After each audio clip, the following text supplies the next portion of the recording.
Welcome everyone to the municipality of Strathroy-Caradoc on Monday, August the 12th and 24th. This is a continuation of our council meeting of last Tuesday. The municipality of Strathroy-Caradoc acknowledges it is located on Treaty 21 territory. We are thankful to the generations of people who have taken care of this land, including the Chippewa of the Thames First Nation, the Munsee Delaware First Nation, and the United Nation of the Thames. Roll call, everyone is present.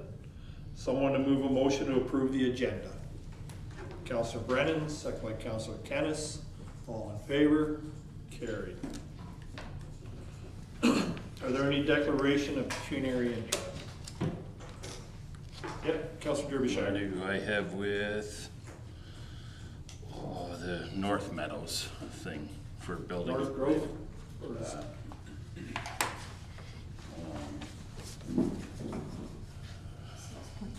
Yeah, 6.3.1. Okay.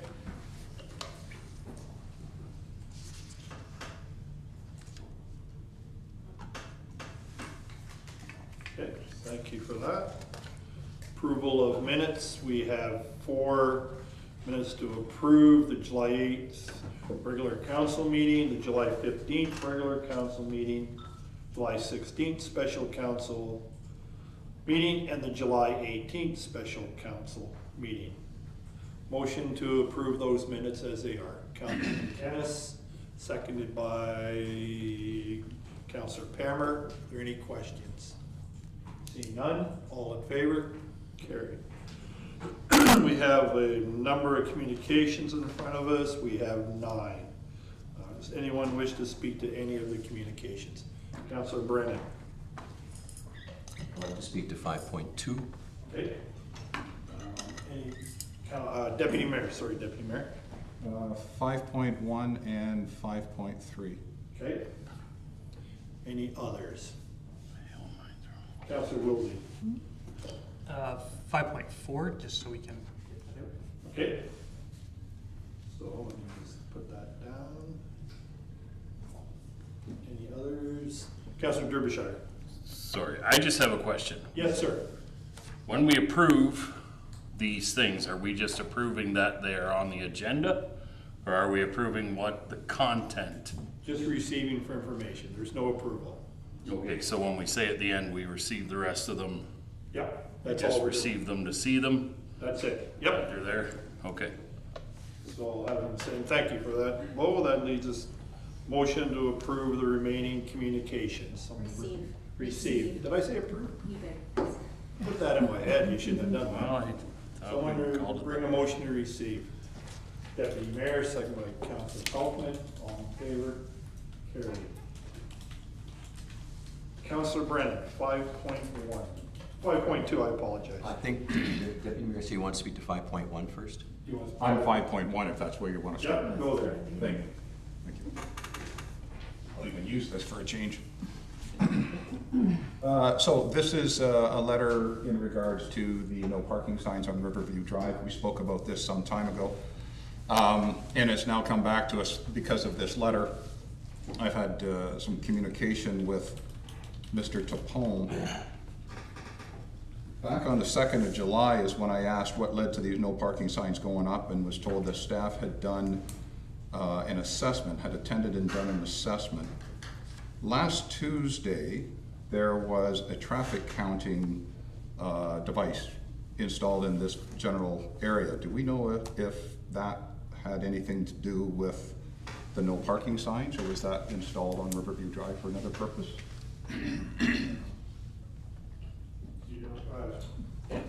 Through the mayor to deputy mayor. So we are just doing we have our summer student in place right now, and he's just going around to random areas, so that has nothing to do with the signs. That's just to collect data. So in regards to the assessment which was done, Your Worship, can we have more of an explanation as to what that assessment entailed? Yep. CAO. Thank you, Your Worship. So staff had received a concern and complaint about safety about that area. So staff went and attended the area took photographs, reviewed sort of the makeup of the street, and based on that information, and took some photographs of how the street was being used, photographed children walking on the road. So based on that assessment that was completed and the lack of sidewalks and the parking on both sides, street signs three street signs were installed from where the sidewalk ends onwards from there. So it was deemed that no parking signs weren't needed where the sidewalks were because there was a safe path of travel for the pedestrians to walk. Where the path of travel, the sidewalk ended, it was deemed to allow the safe travel of pedestrians that the no parking signs would be installed on the same side of the road that the sidewalk was located, so that they did not have to cross the road, so that pedestrians could continue to walk on that side of the road. Yep, one follow-up, then we'll go to Councillor Hippel. So was there any qualitative or quantitative evidence gathered, such as police reports, indications of collisions in that area, other complaints throughout the years, or was this simply a subjective determination made over a period of time where staff were on site watching the area? Yep, CAO. Through the chair to the deputy mayor, it was based on their observations from reviewing the site and visiting the area. So no, there were traffic counts that were utilized. They received a complaint, went to the site, reviewed the site, and determined that for the safety of pedestrians to put up signage. Okay. Councillor Hippel. Thank you. I'm not sure, I guess this is just a comment, so through yourself as a comment. That section of Riverview Drive to Hull is one of the most narrow sections of road. No sidewalks. Do the people that I have spoken to that have lived there, well, heck, I mean, since I was a teenager, I've been in and out of that road, that area, and they don't want sidewalks. I mean, they like their road, they don't want sidewalks. It's nice and cozy, but the problem is when I have spoken to younger families, we've got people walking their dogs, we've got people walking their strollers, we have children on bikes, and we have people parking on both sides of the road. It's a little congested in that one section. I don't live there, so I am just telling you what I've heard from the younger families that live there. It's just that one section to Hull, and I can't tell you what the one road is because again, I'm not familiar with that one side, but that one area is so very narrow that when people are parking on both sides and there is no sidewalks, so the kids are walking down the street, et cetera, et cetera, et cetera, it is pretty dangerous. So do I agree with it? I don't know. I mean, I haven't heard any complaints, but I did hear complaints before. I didn't see any complaints until we got this petition. But before I did, I heard a fair amount of people saying they were concerned about their children riding bikes, et cetera, et cetera, et cetera. So anyways, that's just my comment on that for you. Yeah, go to Councillor Brennan, then Councillor Pelkman, then Councillor Wilson. Thank you, Worship. I live in the neighborhood and I do a lot of walking various times of the day. And it's been my observation that when you have cars parked on both sides of the street, we have some very elderly walkers in the morning who are extremely slow. One woman actually walks with a walker. We have people walking multiple dogs. We have kids on bikes. And my observation is that when there are cars parked on both sides of the street, which happens with some frequency, the issue is, of course, that there's barely room. Well, one car can get through. If there's two cars coming in opposite directions, then we have a situation where the pedestrian is going to have to stop behind a vehicle and let the car come through before stepping back out into the open area of the road. The problem there is that they can get blindsided by another car if it's coming the other direction. So, you know, this is the classic saw-off between people who are driving too quickly on Riverview. Riverview is a long road. There are people going too fast on that road. I know that from personal experience because it's a long, straight section. So there are no sidewalks. So do we balance it between people who like to drive their cars up and down the road, sometimes at the speed limit or higher than the speed limit, and the safety of pedestrians, cyclists, and pet walkers.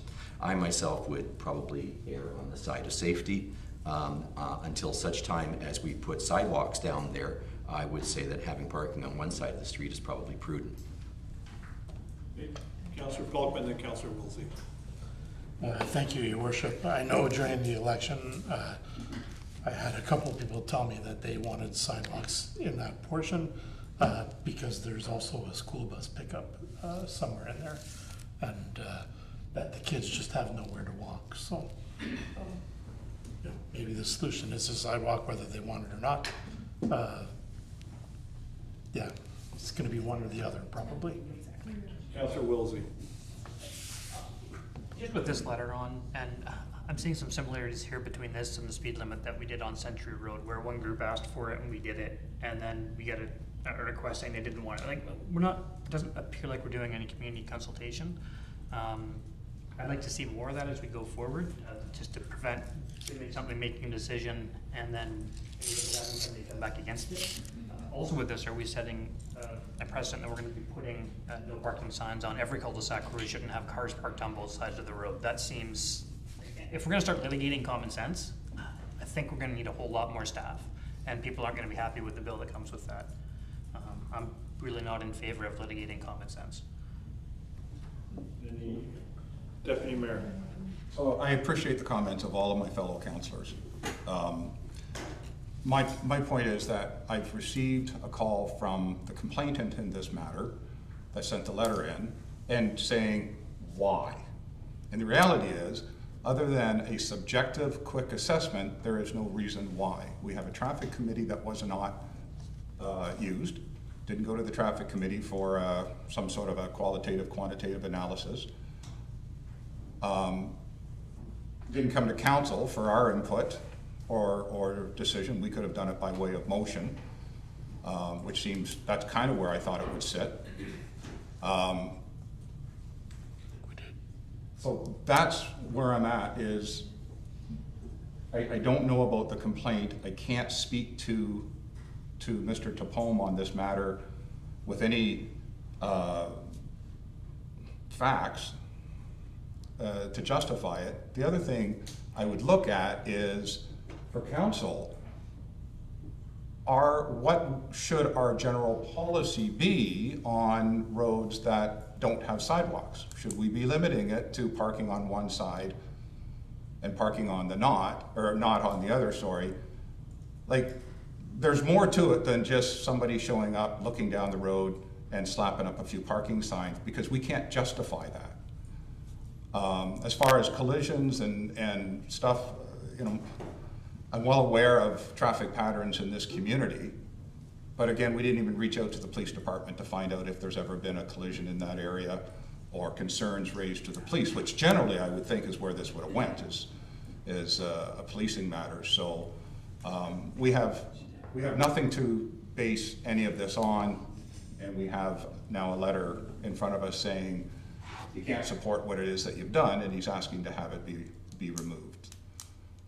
That's what I'm trying to get to the basis of, so that we don't have a reoccurrence of this or any other type of situation.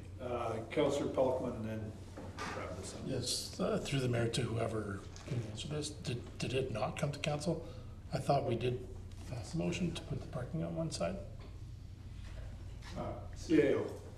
Through your worship to council, there was a question posed at a previous council meeting, but no, this did not come to council. Okay. Councillor Canis. I think we looked at the section between Lemoore and Hull previously, and that's where the curve is. And yeah, it's pretty narrow there. Just a bit of background, I used to live at 247 Riverview Drive, and all of those lots are very small in terms of front yards, and actually they were all, when that subdivision was built in the 70s, I think they were all variances given because of the ravine. The houses had to be closer to the street, and so it's a very small front yards, and so to put sidewalks in there I think would be really difficult. You'd be pretty much looking in some people's living rooms as you walk by, so that makes it a bit difficult. You know, for me, I think on the curve, there shouldn't, you know, we put the no parking, and there shouldn't be parking there because it is dangerous. I had one of my sons when he was a young kid on a bike, and, you know, he had to avoid a car in that curve and, you know, fell and hurt his leg and stuff like that. He's fine, but, you know, it could have been a lot worse. The straight section from Lemoore to Marla, you know, again, I don't think you want parking on both sides of the street. If maybe one side of the street would work, because they also have very narrow or very short driveways, so it's hard, you know, you can get 2 cars in a driveway and that's it. So if you have visitors, there's no room for visitors to park. So I think if we can look at having parking on one side and not on the other, I think that would be most helpful. Councillor Palmer. Yeah, I agree with Deputy Mayor that I think that besides the specific issue, the greater issue is, do we want to, is this how we're going to do business, where somebody calls in and makes the complaint, staff goes out, makes a decision, then somebody else objects it, and we're back here again. I will admit I don't know all the details of the traffic committee's scope of work, but it would seem to me that that would be the place to start when there's a complaint about parking and traffic. If we send it, if our response, our standard response is that it goes to the traffic committee first, and then the traffic committee could come to council with a recommendation.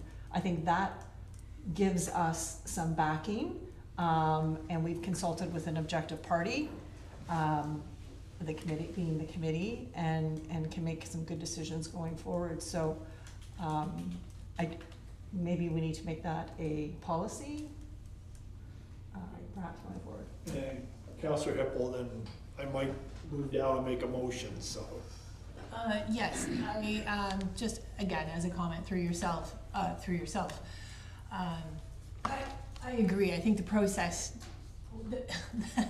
the process on how it happened, it wasn't the right process, and I do think this is something that, you know, moving forward, that we need to be better at. But the fact that that there is an issue, we've already got it done. Maybe we didn't do it, or maybe it wasn't done like properly. But at the same time, we're looking at a petition. It's almost the same thing. We had a complaint or 2. I don't know how many complaints they were. I know I get some. But then we also have a petition, and the petition is right to ask about the process, but at the same time, there's 5 people on the petition. So there's a lot of people on Riverside Drive, from Lemoore to Hull. So I guess I'm just saying, I always err on the side of safety, especially when it comes to children, and I'm always slightly concerned if we, like Councillor Wilsey said, you know, we do something, we take it away, and then we do something, we take it away. I think we just need to address the fact that we need to do this properly, but at the same time, I think this is really important to keep in there.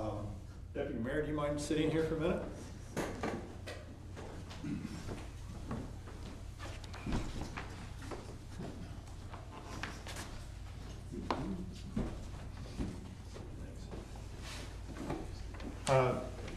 Thanks, Deputy Mayor. I'm going to make a motion, and just as an aside, I do live on Riverview, and when Councillor Brennan referred elderly people walking down the road, I wasn't sure if he was referring to me, but I'm going to make a motion that we refer this to the traffic committee, and that we ask the traffic committee to propose an overall policy regarding no parking on one side of the road and bring it back to council. So I'll make that motion, Deputy Mayor. Thank you, Your Worship. Do I have a seconder? Councillor Kennis, any more conversation? None? All in favor? Motion passes. Thank you. Thank you.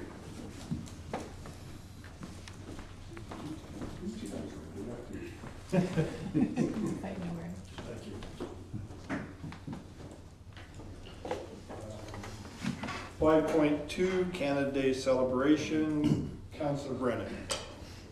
Thank you, Your Worship. It has been noted by some people on social media and around town that the last couple of years, they wonder what's going on with Canada Day celebrations. And so it would appear a group of individuals listed in this letter, well known in the community, are proposing that they band together to establish a Canada Day celebration committee. And in order to do that, they're looking for a grant of money to, kickstart what they feel they need to do in order to secure the services of the appropriate companies for next year. So what I would like to do at this point is I would like to ask a question of our Director of Recreation, Rob Lilborn, if there are funds available in any existing reserve at this point that would be available to satisfy this request, just as a preliminary to us discussing whether or not this request should be considered. Through the chair to Councillor Brennan, we actually have funds remaining in our operating budget out of the grants line that the community events program is funded through. We didn't exhaust all of those funds this year, so this request can be funded through that budget line. I believe there's about $18,000 remaining in that budget line. Thank you for that. At this point, I think I'll just throw it out to the rest of council to ask questions, but I just wanted to establish if there were funds available to consider the request before we start talking in the abstract. Thank you. Any other, Councillor Palmer and Councillor Pelkman. Are those funds separate from the CDAC funds, Director Lilborn? Through the chair to Councillor Palmer, the funds, are you referring to the Progressive Partnership Program or are you referring to the Community Events Program? The funds that CDAC manages, would that be the Progressive Partnership, right? So yes, that would be the funds. So CDAC would recommend to council to spend the money out of the PTP program, but CDAC also recommends to council the community event program as well. Okay. So we would recommend to council different organizations to receive funds through the grant program that we have.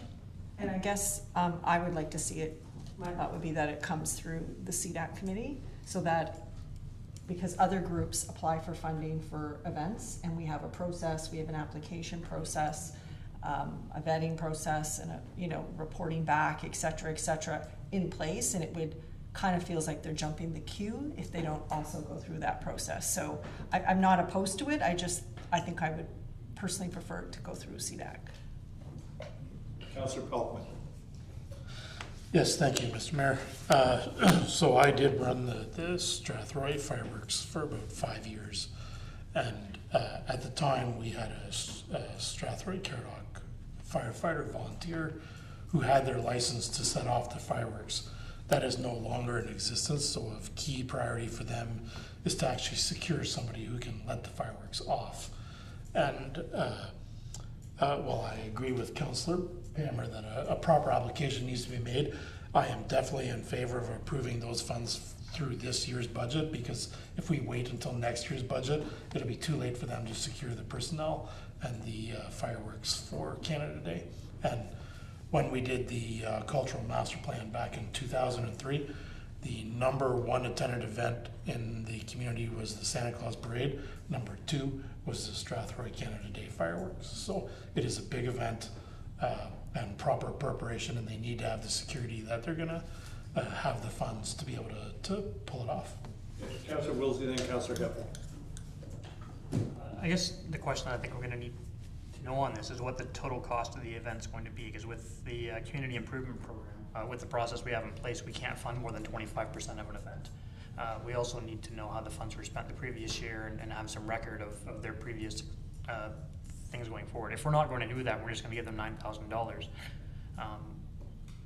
We have to know more. I don't think we can just approve $9,000. We have to know how much the event's going to cost, if it's going to increase over the percentage as we did. And then the other thing we should look at is how much we were previously donating for the Strathroy fireworks, because I know up until last year we were putting an amount towards it. I don't recall what that number was.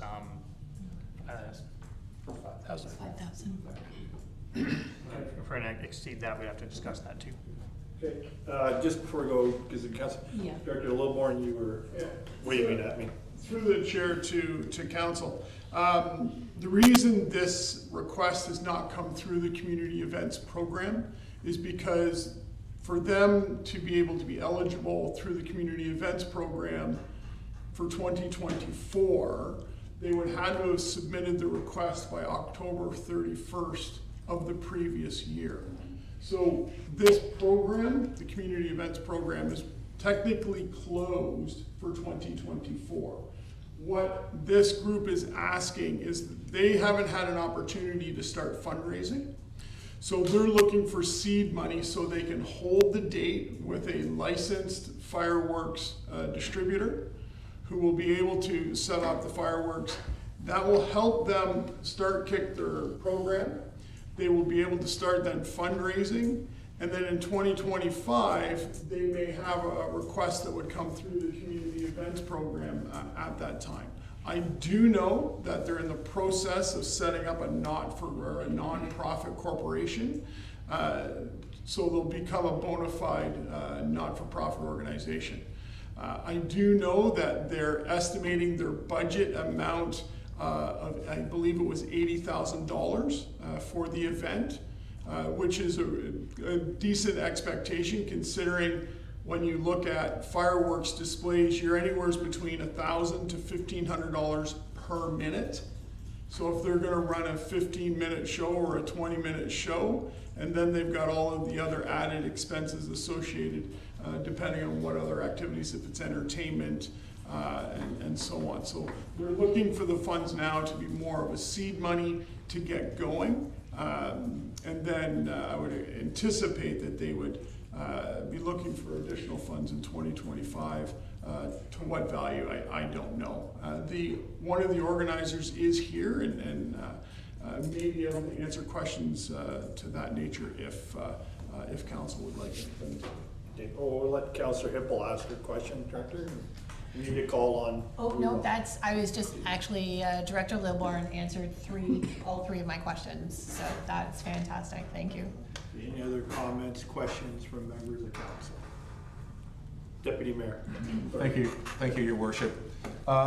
Through you to, and maybe to Mr. Daw, who I see in the gallery there, has there been any thought about the light show, like with the LED drones, as opposed to fireworks? And my question comes from, as we moved into May 2-4 weekend and through July, we read in the news many times over about a number of communities across North America that are thinking of banning fireworks for a number of reasons.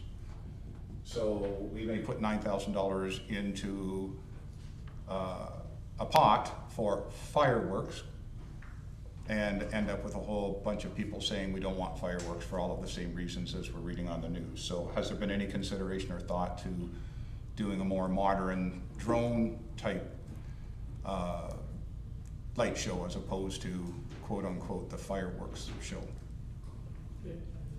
Mr. Dawes, I see you in the audience. If you want to address and talk about any concerns that council may have, and then we'll bring this one to a close.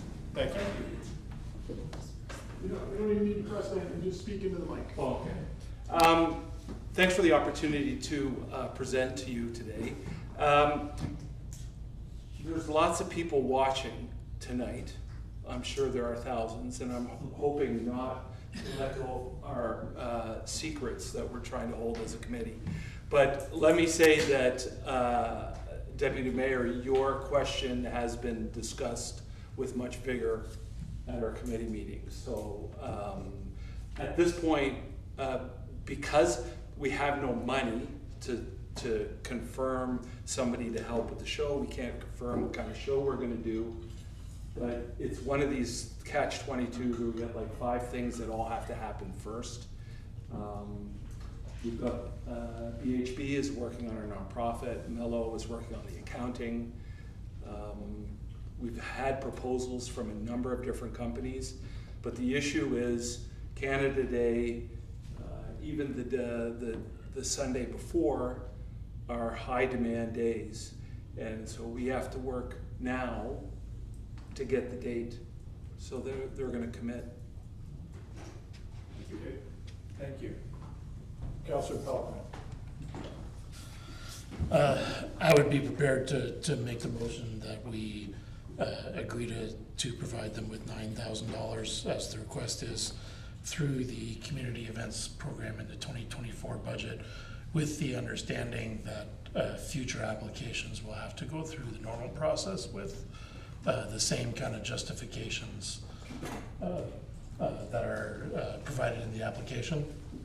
And I make that motion because they don't have any history, they don't have any past spending to show in the application, and this is a new group starting from zero, so I'm happy to provide them with the support money to see what they can do.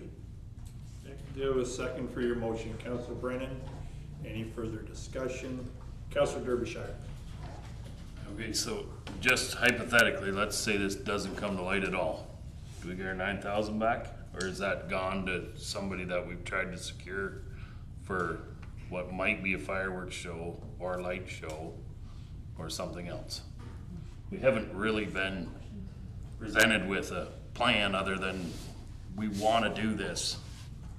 And please start our funding to upwards of 80,000, which seems very lofty to me in general. So I'd like to see a little more something of this is the route we're heading, whether it's one way or another, as opposed to we need 9 to start, but we just heard that we're not sure whether we're doing fireworks or light show or what we're actually doing. It's just a celebration, so maybe none of that comes together and we get something completely different than what we were expecting for $9,000. Any other comments? Councillor Hippel. I just to comment through yourself, I know that this has been asked for since, I guess Caradoc Sands was probably the last one that hosted Strathroy's Canada Day celebrations. And I know we were pretty, we were careful because what we were giving them through CDAC, I could be wrong, I'm trying to remember Director Warren. I know that we were careful because what we gave them through CDAC, I believe, was not for them to make a profit. It was just because what they were doing was hosting Canada Day for the whole entire community. Whereas Delco Bridge, Mount Bridges is huge, like they have their own. Mount Bridges and Delaware and Kamoka, obviously they go every other year, and we give them a certain amount of money, and then they apply, have you, and then when it's Mount Bridges' turn, we give them more because it's in our municipality. I know that this is a really important thing because people talk to me about this all the time. They're like, why in such an amazing community do we not have a Canada Day celebration? I'm also wondering if we just have a bit more of a plan. That's all I'm curious about too. I don't want to deny this. I think this is really important, but I'm just curious to know a little more. All right, so we have a seconded motion. Councillor Kennison, we'll vote on the motion. Just really quickly, I mean, as Councillor Hippel said, there's been a lot of people asking, what about fireworks on Canada Day? And I think I made a statement here encouraging a group to get together and take the bull by the horns, and they've done that. They're reputable people within the community that want to put on a Canada Day fireworks show, and I think we should give them an opportunity to do that. They're spending money setting up a nonprofit corporation. They're doing everything in a professional manner, and so I very much support what they're asking for. Okay, so we have a seconded motion. All in favor? Opposed, if any? Carried. Next is 5.3. Deputy Mayor, I believe you want to speak to that one. Thank you, Your Worship. Once again, this is a letter sent to us in the form of essentially a complaint or information. Dates back to June 2022. There's been a long history of stuff occurring, and ultimately the problem was resolved when it appears that it was determined this issue was actually a municipal issue and not a private citizen issue. So here we stand 2 years later, over 2 years later. And I'm just wondering, where do we stand on this? If I can have an update. And I'd like to see this brought to a resolution as soon as possible, and if that means that information just simply needs to come to council and we have to make the determination, then I'd like to see that get on the agenda and done. 2 years is not a timely way to address a situation such as this. Was there a question on that, Deputy Mayor, or just a comment? I'd like to see a update as to where we stand on this. Thank you. CAO or Walter? Yep. Through the chair to council. So staff have received previous direction from council regarding this matter, and that direction from council was not to proceed. So if council has different direction, but that is the direction that we have followed to date. Any other comments, concerns? Councilor Brennan. I guess my question through the mayor to perhaps the CAO, I'm not sure. Would this traditionally be a matter that would be resolved through insurance companies settling this between themselves, as opposed to a council being asked to make a ruling? CAO. Through the chair to council. Yes, typically practice is for the recommendation to be made to go through insurance. That's usually the first recommended step that that is undertaken, but a request can come to council for council's deliberation. So the answer to that is sort of both, but usually the general process from the municipality is to recommend insurance first, but if someone like this brings a letter forward, then it is before council and council's purview. Okay. Councilor Brennan. Just to follow up then, and I'd make a motion to request that we follow that line of inquiry, direct staff to take no action on this and proceed through the normal channels of an insurance claim, if that's what these people are doing. I don't know. I just don't see us, I don't want to have 25 of these come to council. So, you know, I think this should go through insurance companies, and I would make a motion. I don't even know if it requires a motion. I say that we take no action on this and let people pursue it through insurance companies. Okay, just want to say, we're going to go to Councilor Palkman, then Councilor Derbyshire. I'm gonna make a motion that we refer this to staff for report, because I believe that since we have already made a decision on it, it alters the rules and the process that has to take place, so. Was that a motion you were making? Yes. Someone second your motion. Councilor Brennan seconded. Councilor Derbyshire, you're up next. So this would be my question is, can we even do that considering the motion that we already made on this same thing is less than 6 months? So wouldn't we need a 2/3 vote to change the decision that we're doing? Yeah, we're not changing the decision though. 2/3. We're just asking for a report, we're not changing the decision. So we're asking for another report. Right. Is that correct, Councilor? Just to make sure we clarify the rules on this, and. That's right. Yeah. That's all we're doing. I understand, Councilor, but we're not changing the decision. At that time, you're correct. Okay, any other comment, questions? Seeing none, we have a second motion. All in favor? Can I just, Yep, go ahead, Paul. when you say the rules, when you refer to the rules, I guess I'll go through you to Councilor Pelton. What do you mean by the rules that we're doing this by? I want an update. I don't think we should be discussing about this in open council like this, so I want a report of where we stand rather than everybody being subjective about what has and hasn't been done and where we stand and what the decision was. Great. Yep. One more, Councilor, then we have discussed this, so. Okay, we had this, we had both things already. You gotta be careful, and partially gonna. Well, this is why it should never be sitting here, but. Right, so I that's mean- why he's asking for a report on it, so. But we had someone speak to it already, Yeah, and- legally. Yeah, just have to be careful, Councilor, because where it was discussed, so that's why I think Councilor Pelkman's asking for the report. Is it going to closed, or are we coming back to open with said report? We haven't, we'll get there eventually. We've already got the motion, we took the vote on the report. So you tell me if I'm wrong, right? See, we're just he can decide if it's in his Right. camera.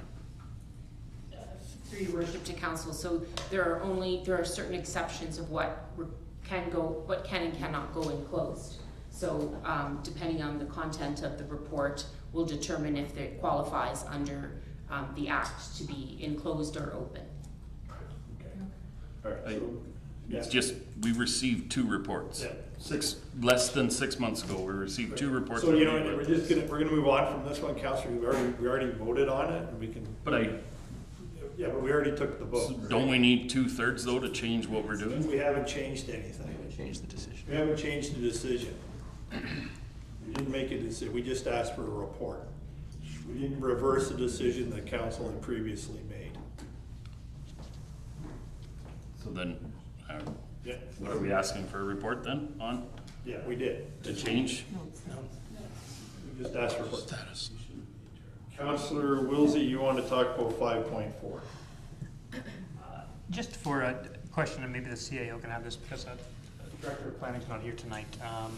These new development charges. You mean the Director of Planning or the Director of Finance? Actually, the Director of Finance, maybe he can answer. I didn't know on the new development charges bylaw, if they would apply to applications that are made after January or just when they're applicable. Are they applicable to applications that are already there now if they start building in January, or are they only applicable to applications that come in after January? When is the time when this actually comes into effect? We're told it's coming in, and it's coming in January 1st, but I don't think it's really clear to the public over if it's on building permits after January 1st, or applications that come into the department, or there's a bunch of different steps there. So I just want to know when this development fee actually comes into play. So I think there are 3 gentlemen at the back who may be able to answer it, so. Look, Connor, yeah. If you're either one of those 3 could answer it, right? Connor, who is our building officer, can speak to that. Yeah, through the chair, typically they are calculated at time of complete permit application, so it would really depend. I don't know if Middlesex County has any specific policies. Sometimes it's collected or calculated at time of permit issuance.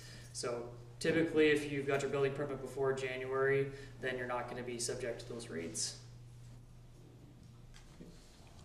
All right, thank you. Move on to. Yep. Chair, we just need a motion on item 5.4. Okay, motion, I guess that was just to receive item 5.4. So I'll make a motion. Councillor Wilsey, second by Councillor Kennis. All in favor, carried. Section 6, reports from the departments. First up is a report on the animal control program. Motion to receive the report first. Councillor Hippel, second by Councillor Palmer. All in favor, carried. Wish to speak to the report? Thank you, Chair. Through the Chair to members of Council, this is a follow-up report following a request about to receive more information about the animal control program and what our neighboring municipalities are doing. So I can confirm that all but one local Lower Tier municipality offers similar comprehensive animal control services. The one Lower Tier that is currently in a pilot project offering a reduction in services has found that there has been concern from members of their community in terms of reducing the services. I am happy to answer any further questions. At this point, I would request authorization to enter into a further contract as the current extension does end at the end of August. Any questions? Councillor Kennis. Just clarification, I assume this is just dogs and cats? Like if there is a, I don't know, a rabid raccoon roaming the streets, these folks don't do that? Correct. The terms of the contract are dogs and cats currently. So. Any other questions? Councillor Palmer. Was this put out to tender? Is this the only person who came back? Through the Chair to Councillor Palmer, correct. So we had actually issued 2 tenders for this service. The first time it was tendered, we didn't have any respondees, and I understand initially that was due to concern about raising our requirements for insurance. The proponent was able to meet those requirements and then was able to submit for the second tender that was issued. But correct, the second tender did just see this one respondent. Any other questions? Okay. Seeing none, there is a motion that council authorize a one-year contract for comprehensive animal control services with Animal Care Center Lobo in the amount of $12,500, excluding HST, per month from September 1, 2024 to August the 31st, 2025. Someone bring the motion. Councillor Hippel, second by Councillor Brennan. All in favor? Carried. Next up is the CAO report, the recruitment and selection policy. Motion to receive the report. Councillor Brennan, second by the Deputy Mayor. All in favor? Carried. CAO. Through your chair, if Director Payne could speak to this. Sorry, Director Payne. Yes, thank you. Good afternoon, Council. So the report before you is a follow-up from our special meeting council on July 8th. At that time, I presented the updated hiring policy to council. Council provided feedback, and I've incorporated that feedback into the attached policy. Also highlighting the in red highlighted track changes, so you can easily see the areas of feedback. So with that said, I'm happy to answer any questions if council should have any. Questions? Okay. Seeing none, there are three motions in front of you that council approve the 2004 hiring policy be repealed.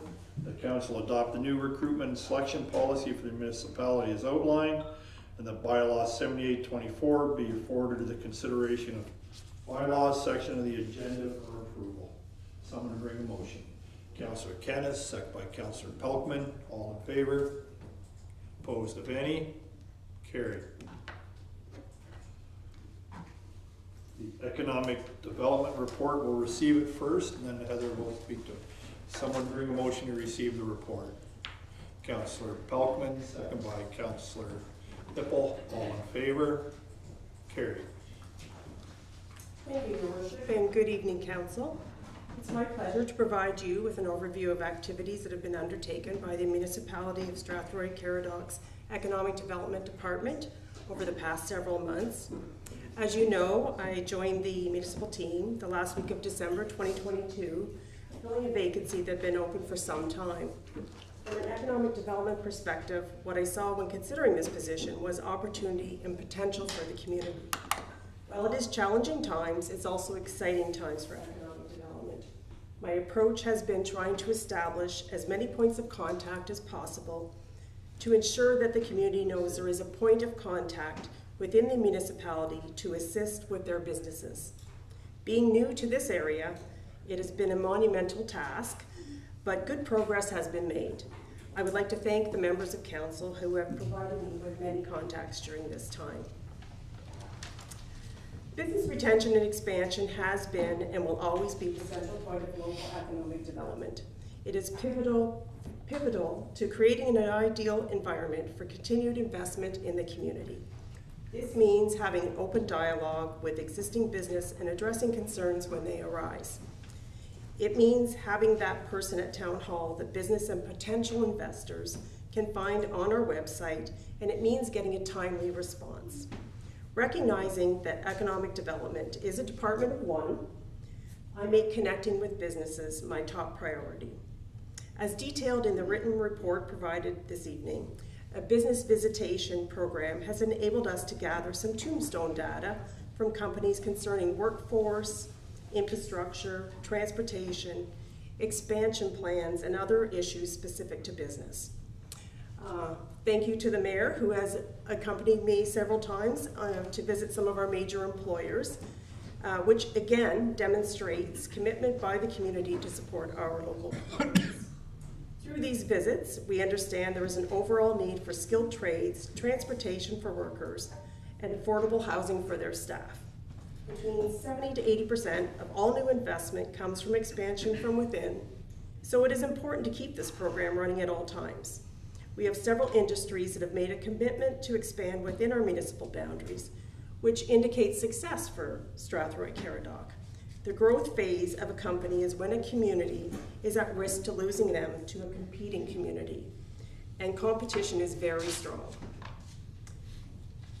Next slide, please. In your report, I've provided details on investment readiness, which provides a solid platform for investment attraction.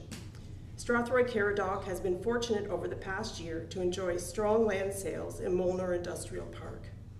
With limited municipally owned land available, the focus has been on ensuring retention of expanding companies within.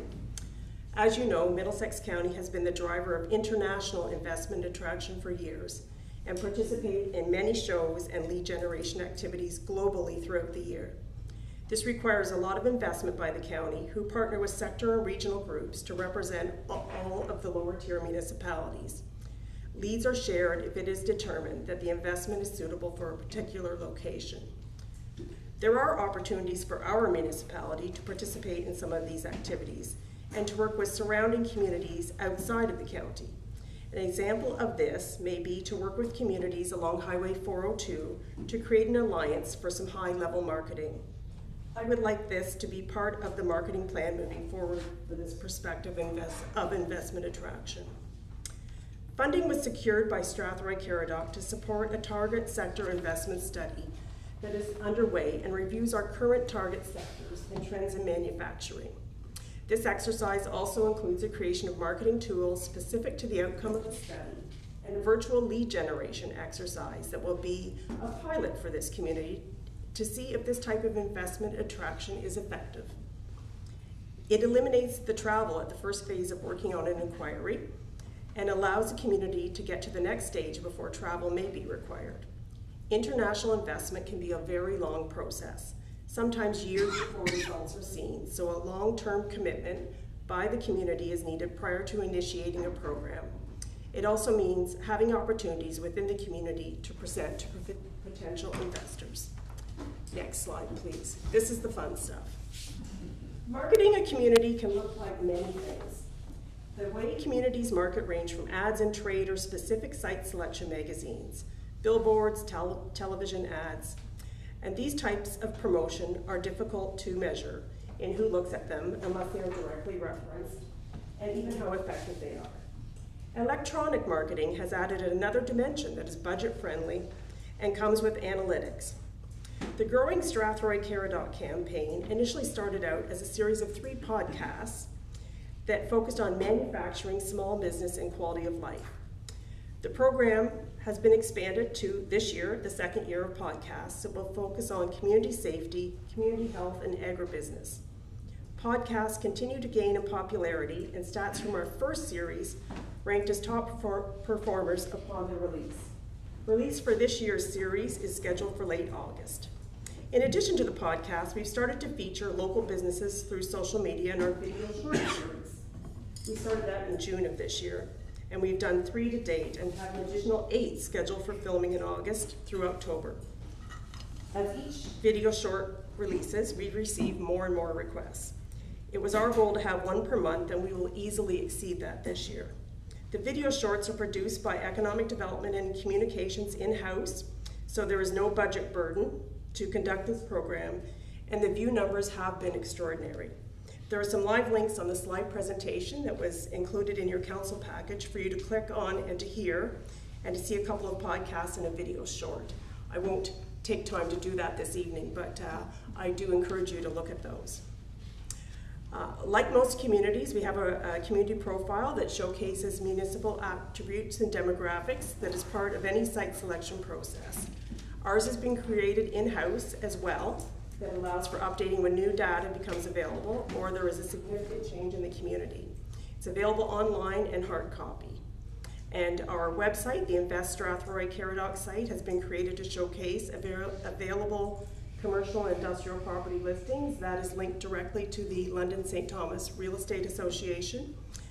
And once our municipal website is updated, we will also update this so it'll have the same look and feel. Next slide. Economic Development has provided presentations to Invest Ontario, Strathroy District Chamber of Commerce, the BIA, and local Realtors Group, the Rotary Club, and the Chamber's Women's Group, And earlier this year, I was delighted to moderate a session at the International Women's Day event hosted by CF Middlesex. Collaboration with local groups ensures coverage of business-related activities, such as a professional development for small business. And I'm always available. If you have any groups that you would like me to come speak to, I'm always available to do that. Next slide, please. The Skilled Trade School has been a project that's been on our books for several years, definitely precedes my arrival here. Supported by the Ontario Ministry of Labour, Immigration, Training and Skills Development, the municipality of Strathroy-Caradoc has worked through many challenges, such as site selection, the pandemic, and equipment procurement. I'm pleased to report through the work of our Director of Finance and IT, with economic development support, that installation of state-of-the-art welding and metal fabrication equipment is underway as we speak. Technical training group is set to deliver to 15 apprentices for their level 1 certificates. Moving forward, the school will be managed by a board of directors, and it is our hope that it will provide a constant supply of skilled trades to our local manufacturers and support businesses. We're still working on the timing of the first intake with the province, and we will advise council when the grand opening of that will occur. Next slide, please. Since 2020, the municipality's intercommunity transit has been offering regularly scheduled transit service between Sarnia, Strathroy, Mount Bridges, Kamoka, and London 3 times during the week and twice on the weekend. Our ridership continues to grow. However, the current structure of this service is not financially sustainable beyond March 31st, 2025, and that's when the funding from the province is discontinued. I know that we are working on a new funding solution, and I know that the leadership group will be going to AMO next week, and we'll have a presentation there, and we're working with the South Central Transit Group with regards to advocacy. We're one of 9 intercommunity transit lines that are in this situation, and you know, I'm also working with the local service provider to see if there's a way we can figure out how to either alter this service so it is financially sustainable, or even alter it to be within our own municipality. We promote it through social media channels. There's always information at the downtown Strathroy market, and we've even had the mayor ride the bus one day. We're really hoping that this moves forward, and I will be bringing a report forward to council once we have some options with regards to outcome of funding from the province and our service provider. Next slide, please. The municipality of Strathroy-Caradoc utilizes Executive Pulse, which is a CRM system. It allows us to enter data about companies as well as any notes and files following visits. And it's a slow process building this system, as there's been no way to export a business database into the system, so it's one by one. And it's a useful tool for data transfer between myself and other departments when applicable. We also utilize data from different sources to determine demographics for community profiles and investment business inquiries. This type of data typically comes from Statistics Canada, OMOFRA, which uses Lightcast, and Canadian Business Trends. Currently, we have access to Environics Analytics Spotlight tool that allows us to access to market reports that are very helpful to small business. This type of data not only includes demographics, but trends such as income, wealthscapes, PRISM data that includes pertains to lifestyle, spending habits, brand loyalty, home ownership, and occupation. It's very interesting information about our community, and if any of you are interested, I'm happy to share any of those reports with you. Next slide, please. These are some of the numbers that are included in your report. I think the takeaway from this slide is a number that shows the investment made by the community and the return on investment through DCs collected, taxes collected, and building permit value. While the DCs and building permit numbers are a point in time, the taxes are the number that will continue year over year. And as you can see, it's a sizable percentage, but there is opportunity to grow those percentages if you continue to support economic development. The number that's not included on this slide is the number of businesses that are interacted with each month. It does vary from month to month, but safe to say that the interaction varies between 20 to 30 businesses a month. And I'm also very happy to update the number of grand openings to 8, because we now have 3 scheduled in September. Next slide, please. In your council report, there are details about planned activities for economic development moving into the future. There are a lot of moving pieces to the future action plan that would take too much time to outline this evening, but I'm happy to answer any questions about any component. There is one item that is not contained in your report, but I feel like I should mention it. In my discussions with Invest Ontario last week, tourism came up, as it is now one of the province's target sectors. And it's also one of the items that's taken out of our strategic plan this year, but it has great potential here. The Middlesex County undertook the completion of a tourism investment toolkit that outlined opportunities for a small boutique 50-room hotel, a microbrewery, and glamping. And I've been working with them to flush those out a little bit more and think that there's an opportunity to enhance and market tourism assets and events here in Strathroy-Caradoc, in addition to the limited promotion by the county. There's an opportunity to increase the visitor numbers by enhanced promotion of the events that take place in our community, which provides an added stream of revenue. We have been fortunate to have an article featured in the Toronto Sun this year about a weekend here in Strathroy-Caradoc, and a visit by social media influencers a couple of weeks ago that gave some great coverage of a local coffee shop in the downtown Strathroy market. This type of media coverage is invaluable. I can't stress the importance of a local business attraction, retention, and expansion efforts. It is the key to a sustainable local economy. A strategic approach is critical to the success of the program. Economic development is an investment by a community to ensure its sustainable future. And like all other strategic planning, it takes time, and it's often seen as a poor investment of tax dollars. It's not legislated, but it's that piece that threads together all aspects of the local economy. This is especially a challenge in rural communities due to increased pressure on budgets. By examining the numbers created by the Planning and Building Department, you can see that it's a wise investment. Sometimes large investments take in excess of 5 years to develop, but the payback far outweighs a small investment in economic development. It's also important to have day-to-day local service for the business community to ensure their confidence in the community continues. As mentioned earlier, businesses that are in the expansion mode have the ability to choose whether to stay or to move to a competing community, which has immediate impact on a community when that happens. I'd like to thank Council for their support, and I look forward to answering any questions you may have. Questions, comments? Councillor Wilsey and then Councillor Cass. Through the chair to the Director of Economic Development. You've been here for a year. With how things have been going, are there any changes you'd like to see or anything council can do to help you be more successful in attracting more businesses to Strathroy-Caradoc? Through the chair to Councillor Wilsey, I have been here for about a year and a half. I thank Council for their continued support. I think it's important that Council recognizes the importance of local economic development, whether it's through funding, whether it's ensuring that the function stays within the municipal structure. But if you want to really enhance the awareness of the municipality, it does take extra dollars. And I would be pleased to come back to Council with a complete plan costed out in the future. Councillor Kennis, then Councillor Brown. A comment and a question.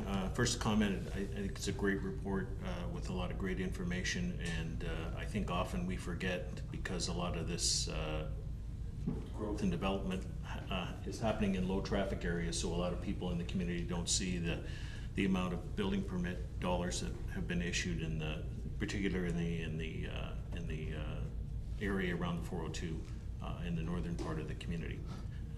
So there is a lot going on and a lot we can be proud of.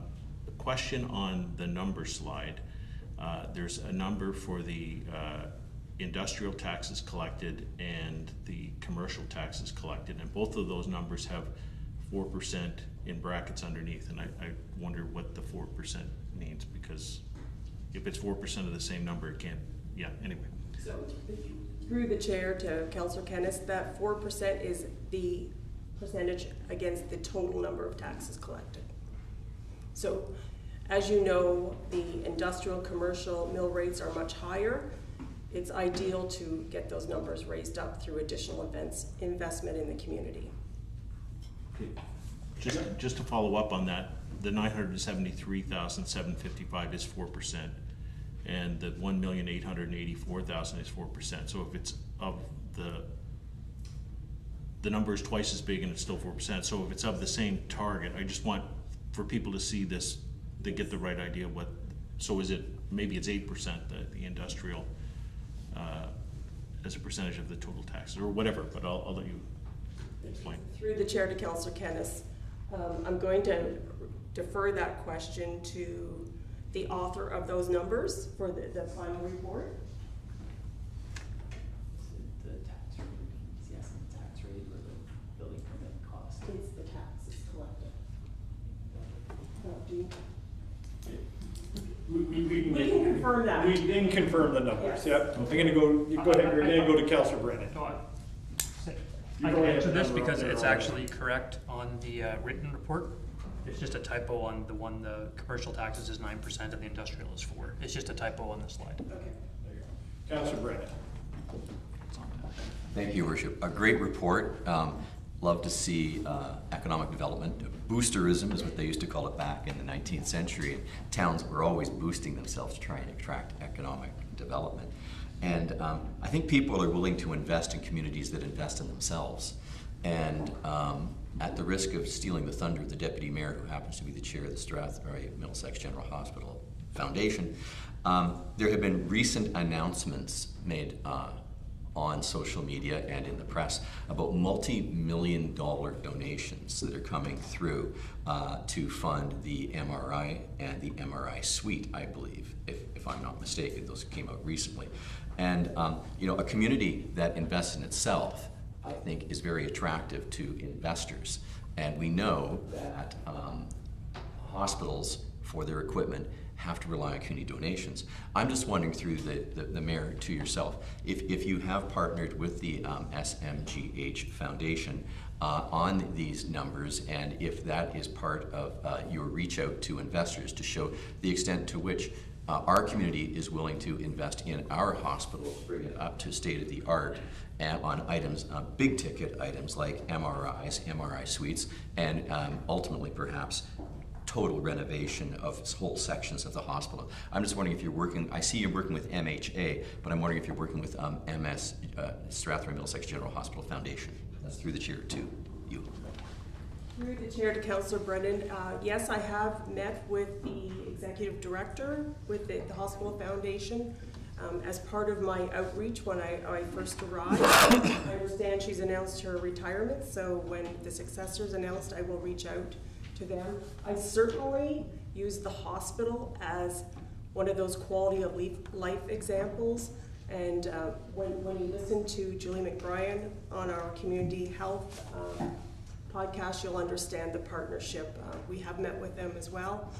So that's a huge piece when it comes to answering investment inquiries. Deputy Mayor. Thank you, Your Worship. I just want to mention, I'm glad that Councillor Brennan raised the issue. I will not and cannot speak upon anything with SMGHF because it would be a pecuniary interest. But I love the report. I particularly like your heading the numbers on page 4 that extends through page 5. Your Worship, I'm wondering if, I don't think we do directives very often. I'm not sure if this would be a motion or directive coming off of this report, but I'd like to see this made as a standing agenda item quarterly, where the, not a director. No, my correct title is Development Commissioner. Commissioner. I like that even better than director. I got directors going, yeah, we'll take it. Anyway, I wonder if the commissioner, if we could do a direction or directive, I guess to the CAO or to the clerk to have a standing with, you want to comment? Sure, just a comment. You must have read my note, Deputy Mayor, because I have that wrote down. I did when I was up there. So through the chair to council, actually, the commissioner and I have already discussed the importance of having regular updates to council. So this was going to be something that we were going to be bringing forward anyway, so that could share the numbers and keep council updated on what's happening. If council wishes, I think I'm trying to think what we decided on, but we certainly can do it quarterly if that is the interest of council. But we were going to be coming back on a regular basis to council with a report. So I'll continue. So I would then like to see a directive of council to make it a quarterly report, expanding upon each report as the next one comes forward. So I'm going to second that motion. Councilor Brennan, any comments? All in favor? Carried. Thank you, Heather. Just one comment to Councilor Brennan's comment about SMGH and community involvement. One of our delegations at AMO next week is with the Minister of Health, and I will be espousing that as to why they need to continue to invest in our community. Sorry, yep, Councilor Derbyshire.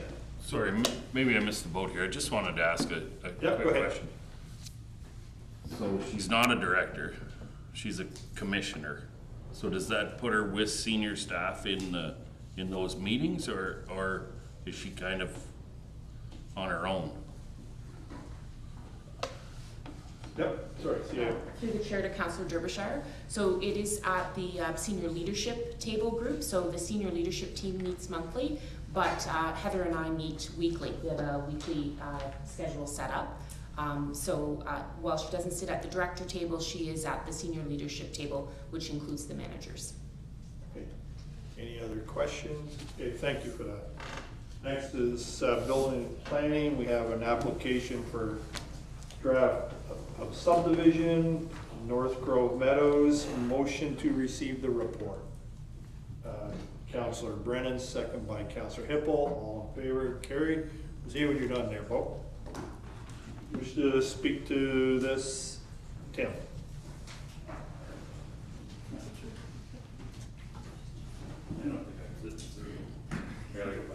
Yep.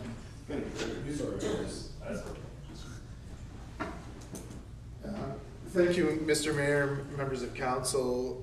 This is an item before you. It's a plan of subdivision, so there's a recommendation to receive the report, as well as a recommendation to bring forward this item to county council for their approval, as they are the approval authority for plans of subdivision.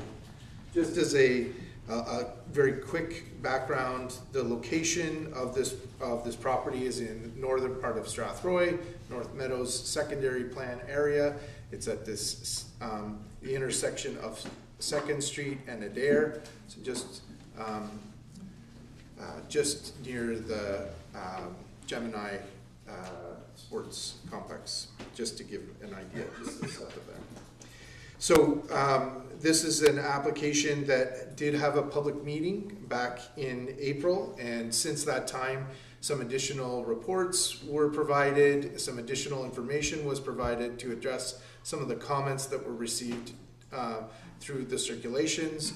Conditions of approval have been drafted, and we are here tonight with those conditions of approval attached here too. The report also goes through the planning justification and analysis, and what I can say is that it's planning staff's opinion that this conforms with the PPS. Well, it's consistent with the PPS, conforms with the county OP and local OP, and that is why we're recommending these conditions move forward to county council. I'm able to give any additional information that may be necessary, and here for questions as necessary. Any questions? Okay. Councilor Wilsey. Just one of the big things that we've talked about with this development has been traffic lights on Second Street there. Is there timing for those lights to go in, or at least if they have to go in, when the timing is going to happen together with occupancy, building, and all through that process? Through the chair, that is part of these conditions, not necessarily the timing of it, because we don't know exactly when, like in terms of a date, March 5th or something like that, but rather that it's something that is one of the conditions that the applicant either pay money or it's a combination of DC charges, and the details of that would be worked out, that the owner be providing that money to the county to do the construction prior to registration. So the owner will have dealt with their obligations when it comes to the traffic lights prior to the registration of the subdivision. Any other questions? Councillor Palmer. I just see here we noted that one of the things we had discussed at the April 2nd meeting was a bike lane and sidewalks, and can you confirm that they'll be part of the plan? So bike line, so one of the things about this particular subdivision is, let me back up. Yes, there will be sidewalks. Yes, there will be a bike lane. The location of those items will need to be addressed specifically as to where they're going to be when each one of these 3 blocks are developed with a condominium plan or a site plan. So at this point, based on the way that this particular plan of subdivision is moving forward, it doesn't have, let's say, single detached lots for each of the different dwellings, because that's not the design here. What they're proposing is, higher densities, multi-unit buildings, and so when we see the configuration of those buildings, that's when we would be sort of slotting in or showing where the specific bike lane or details in the plan. So can you see that on the plan that's attached to the report? No. Is it a part of this process? Yes. We're just not quite that far into the process yet. You would see, potentially you'll see it again at a plan of condominium application, or it's possible that it would be addressed through a site plan process if they don't go through condominium, so that would be a rental situation. So that wouldn't be something that would come back to council specifically. So I'm just... Councillor Palmer, your follow-up. Yeah. And again, this may be too early to ask, but you kind of alluded to it there. Is there anything to indicate whether there'll be rentals, or will these all be for sale? And do we have any idea if any will be, what kind of market they'll be going towards? Just leave it at that. So things could change at this point. So with that being said, what the intent of the developer is at this point. So I think that's a fair way of putting it. Block 3 is the smallest of the blocks, and it's to the east, and it would be singles or semis. That will probably be a condominium and probably be not rental. The second block is likely going to be townhouses. That's the way it's set up in terms of zoning, and the nature of those townhouses would be probably condominium because of the size of the block. And we would be looking at then privately owned pieces, not rental. The block closest to 2nd Street and Adair, that block is the highest of the density blocks. There is a possibility, at one point they were showing an apartment building, that's possible. Possibly a higher density multi-unit building that isn't an apartment building, something like stacked townhouses, back-to-back townhouses, something along those lines. There's a higher probability of those being rental, just by the nature of their design, but there's no guarantee of that at this point. In terms of cost per square foot, as we moved from the first item that I spoke of all the way to the end, I think cost per square foot went down on each of those. In terms of, I'll call it value. I don't want to sound like a used car salesman or something like that, but like, it's not cheaper necessarily, just less price for the dwelling. Deputy Mayor. Thank you, Your Worship, through you to Mr. Williams. So I'm looking at page 2, and I just want to ask you a couple of questions about the servicing of this lands. So I'm correct when I read this that we're kind of doing interim servicing along 2nd Street, where water sanitary services are located within that right-of-way, but ultimately there would be a main connection to all of these lands that would run through an area where Thorn Drive would be extended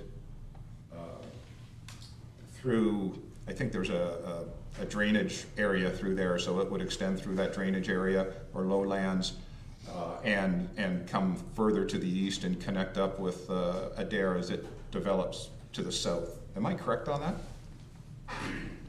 Through the chair, yeah. Yes. And so, if I may. Yeah. And so are those lands currently acquired? So can that actually occur right now, or is that future development stuff that needs to occur? Is it privately held? Are all of those lands that Thorn Drive would traverse privately held, or are they publicly held lands now? Or do you know? So I'm going to answer that question partially, okay. So, and we'll see where it goes from there. So there's an EA process that's underway at this point with the permission of the owners of the property. The construction of that Thorn Drive is a DC project, so covered by development charges, and would move forward once that EA process is complete. I'm not sure whether or not the right-of-way is technically owned by the municipality at this point. So that's where I can end my. Any other questions? Okay. Seeing none, there's a motion that subdivision 39T-SC241 be approved in principle and forwarded to the County of Middlesex for consideration and approval. Deputy Mayor, second by Councillor Wilsey. All in favor? Carried.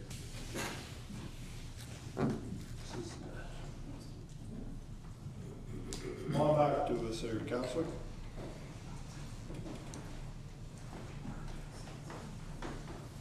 Next is the Wright Street Development Agreement. Motion to receive the report for information. Deputy Mayor, second by Councillor Hippel. All in favor? Carried. Mr. DeRitter, you look like you're up. So this one's pretty straightforward. At the July 6th, 2023 community adjustment meeting, the committee conditionally approved a severance of these lands. So it's 75 Wright Street, which is Wild Bill's RV. The severance is conditionally approved basically to cut the land in half. And as part of that conditional approval, there was a condition that the owner enter into a development agreement. And that is for a future connection of municipal services and also the establishment of shared servicing for stormwater. There's a shared stormwater pipe along the south side of that property that requires a shared use agreement. So this agreement is just satisfying that condition of the consent.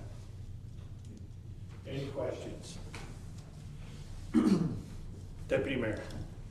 Just quickly for clarification, when I'm looking at the map, there's an area in the light blue. Is that the segment or the piece of property that they want to divide into two? Yes, that's correct. Thank you, Your Worship. Okay. Any other questions? Seeing none, motion Council Direct Bylaw number 7424, which authorizes municipality to enter a development agreement with 2323377 Ontario Inc. to the consideration of bylaws section of the agenda for approval. Councillor Brennan, second by Councillor Cass. All in favor? Carried.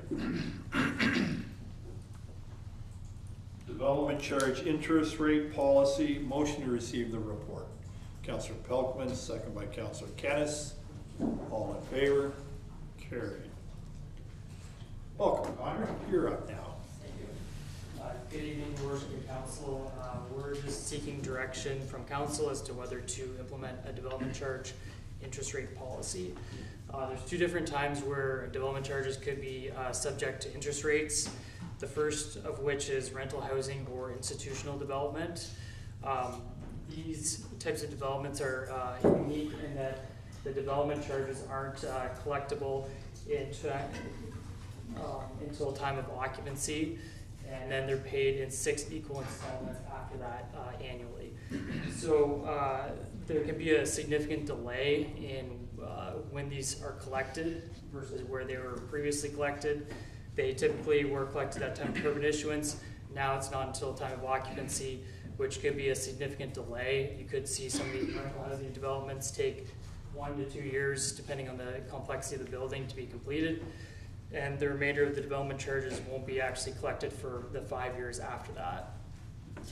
So there could be a significant financial impact.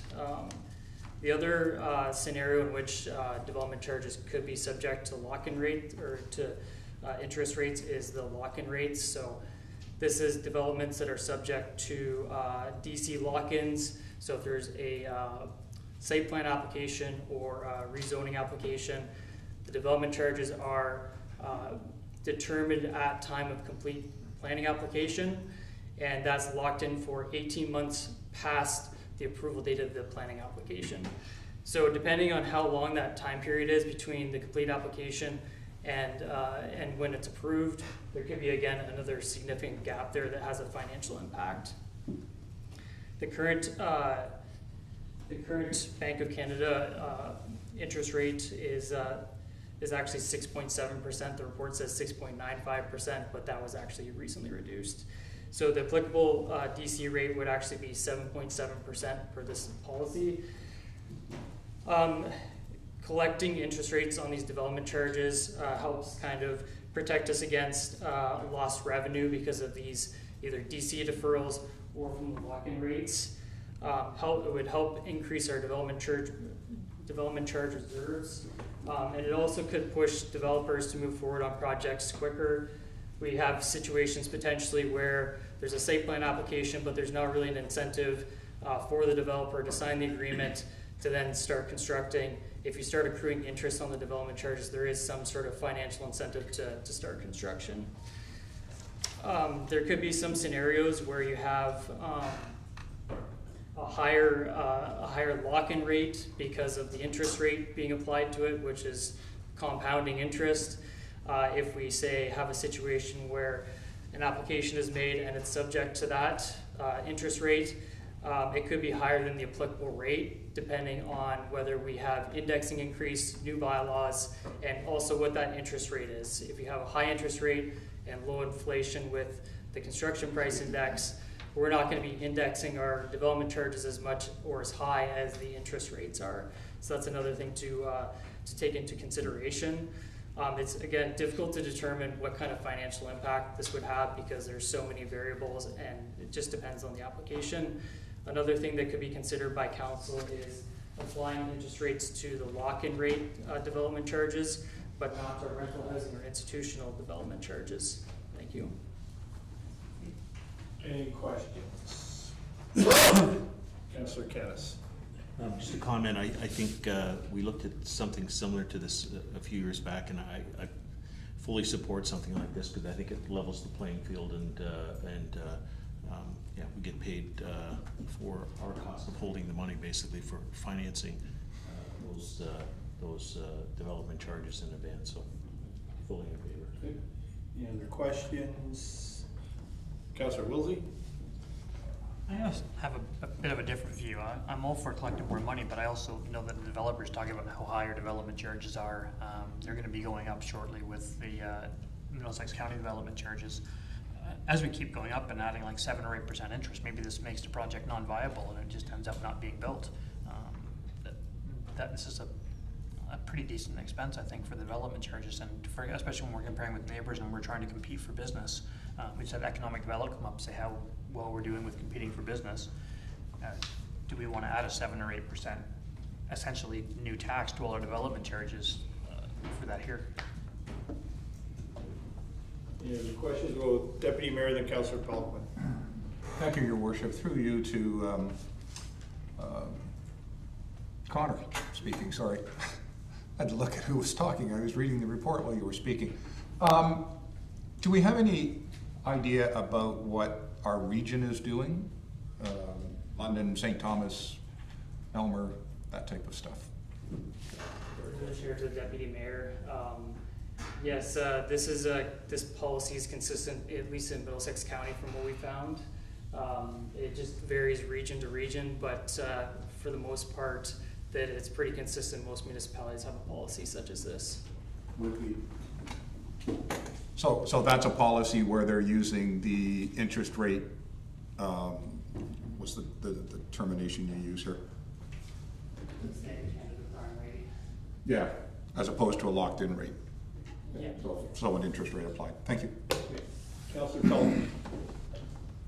Just for my own clarification, with the county development charges, we would have to forward the funds to the county and then potentially wait for them to come from the developer. Is that correct? Fair question. I'm going to look at either Connor or the director or the CAO because I can't answer that one. Through the chair, yes, so we have to collect the fees, which are then forwarded onto the county. We're still working with the county in determining how that process is exactly going to roll out, so we'll see what that looks like shortly. Just as a follow-up, then that would be very similar to putting that money on our credit card and forwarding that money onto the county and then waiting for payment later. So to me, that's a very good reason to charge an interest rate on the development charges. One more, Councillor Wilsey, then we'll.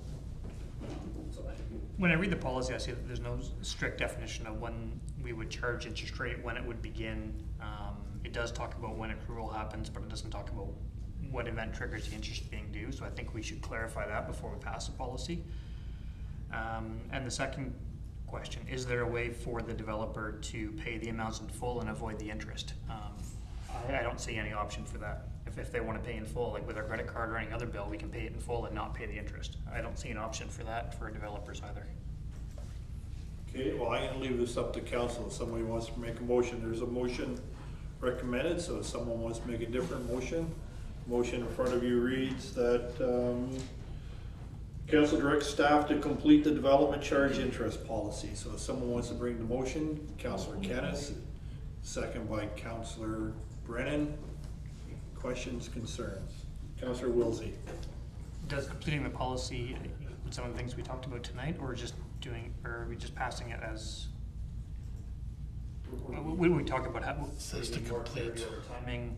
Yeah, you can always make a friendly amendment, Councillor, if you wish. That's where I was kind of leaning to. Yep. Greg, if you wanted to make some friendly amendments. Yeah, I'd like to ask for a friendly amendment that we include the ability for the developer to pay the development charges in full and avoid interest, and also more clarity about when the interest charges begin and when they're accrued.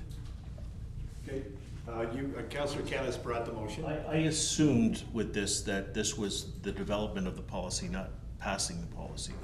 Am I correct in saying that? So it says to complete sorry, go ahead. Sorry. Through the chair, yes. So this is not passing any policy tonight. It's getting council's direction as to how you'd like us to proceed when we bring back there's a draft one here that has been based on what is out there, but nothing's being passed tonight. No, it is for completion. So. Yeah. So I don't think it needs to be amended. I just think, we've given direction tonight and just look at doing all of those things. So. Okay.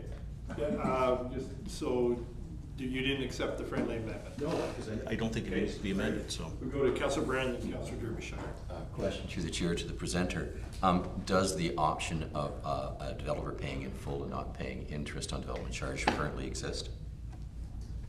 Through the chair to Councillor Brennan, yes, through section 27 of the Act, the DC Act, it does allow for developers to enter into an agreement with the municipality to pay ahead of time. So in those situations, you likely will see that if the policy goes forward, you likely will see some of those agreements coming forward for approval by council. Councillor Derbyshire, then we'll bring this to a vote. Thank you. Mine's just more, I guess, a comment on this. It's not that I think it's a good idea. I think we should do something like this. Obviously, it was presented before and you guys didn't do it then. I just don't know if this is the economic time we want to be implementing more of this stuff. If we're looking to increase more rental housing and this and that, this might not be the time for this. Maybe when we're back on the upswing is the time to implement something like this, but I have a fear that you start putting this kind of stuff in place and you will end up with people saying no. But that's just me. All right, so you have a motion, second motion in front of you that we direct staff to complete the development charge interest policy. All in favor? Opposed, if any? Carried. Phase 5 South Grove subdivision agreement. Motion to receive the report. Councillor Brennan, second by Councillor Kennis. All in favor? Carried. You're up again, Jake? So this is South Grove Meadows, which is located just north of Caradoc Sands Golf Course. The entire subdivision has been ongoing since its initial approval in 2013. So this is the final phase of the subdivision, phase 5. It's 28 lots with a stormwater management pond. And that pond is there not only for the phase 5, but also for the recent improvements that we talked about for the rest of the subdivision. Phase 5 has kind of been on hold until we've figured out the stormwater issues, just because we didn't know how big of a pond we'd need and how much the plan would have to adjust to accommodate that pond. So now that we have the stormwater kind of all figured out, we can move forward with phase 5. So this agreement just allows the developer to service that final phase, and also obligates them to do all the stormwater management improvements for the rest of the subdivision. Any questions? Okay. Seeing none, motion to council direct bylaw number 76-24, which authorizes council to enter into an amending agreement for phase 5 39T-SC 1302 with South Grove Meadows Inc. to the consideration of bylaws section of the agenda. Someone to bring the motion, Councillor Pelkman, second by Councillor Hippel. All in favor? Carried. Thanks, Jake. Next is the Adelaide Road request for Y connection. Motion to receive the report. Councillor Brennan, second by the Deputy Mayor. All in favor? Carried. Speak to the report, Jake. Yep. So council will be familiar with this property. There was a previous request for an exemption from the standards and bylaws on this property, and that was to allow for 2 connections on a single lot. Basically, the owners want to sever off a lot that fronts onto Emerson Street, and there's no services on Emerson Street, no sanitary services, and so the exemption allowed them to run a connection through the existing lot down to Adelaide Road. So council did permit that exemption. Since council has permitted that, the owners have engaged an engineering consultant, and as part of the engineering consultant's review, they've identified the costs a little bit higher than expected, and so they've come forward with another exemption request to use a Y connection. So that would utilize the existing connection to the house that fronts onto Adelaide Road for the proposed law on Emerson. So in the report, there's a bunch of reasons for a Y connection and some concerns. Those concerns are consistent with a previous report that was brought forward to council on a Y connection exemption for 22566 Adelaide Road, which is just a little bit further south on Adelaide Road. That request came to council May 6th, 2024, and council denied that Y connection request. So this Y connection is very similar to that request. There was also some questions on timing for Emerson Street as far as when Emerson Street's going to be serviced. So it's largely unknown at this time, but as council knows, we're undertaking a servicing master plan which may help identify when Emerson Street will be reconstructed, and also a roads needs assessment, which may help identify when that street needs to be redone. Neither of those plans are done at this time, so right now the timing of Emerson Street is really largely unknown. So we're presenting two options. Option one is no exemption, which is what staff recommends, and that is just to uphold the services standards and bylaws and do not permit the Y connection. Option two is to permit the exemption, which would allow the owners to use a Y connection, and then there would be a further, for either option, there's a further need for the owner to submit a consent application. They have not submitted any application for the actual severance portion yet. Thank you. Any questions of Mr. DeRitter? Deputy Mayor. Not so much a question, but a comment. You know, as we go through that wastewater master plan and start putting sewers down the roads in Mount Bridges, there's going to be numerous properties in Mount Bridges that will be open to consent applications. And we've seen this at the Committee of Adjustment already. But I think we really have to stay to our policies on this and not do it haphazardly. I am not in favor of a Y connection at all. I just can't support it. Any other questions? Councillor Brennan. I agree with the Deputy Mayor, and I would move option one. Okay, second by the Deputy Mayor. Any further discussion? Seeing none, all in favor of the motion? Opposed, if any? Carried. Thank you, Jake. Next is Community Services, the update on the flood damage. Motion to receive the report for Councillor Brennan, second by Councillor Pelkman. All in favor? Carried. Director Littlemore. Thank you, Your Worship. I just thought it important to just bring the council up to speed on the conditions and what we experienced during the second week of July. We had two significant rainfalls about a day apart. Those significant rainfalls dumped significant, but more than significant amount of water in our area, but also north of us, which made the river rise drastically fast and spill its banks.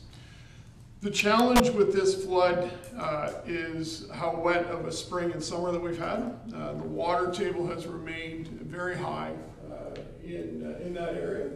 And the challenge we had was with the receding waters. The water laid around for days, and in some cases, some areas, weeks, before it fully receded. Those conditions allowed the silt that was in the water to settle out of the water and then lay in low-lying areas, as well as the water choking out significant areas of turf.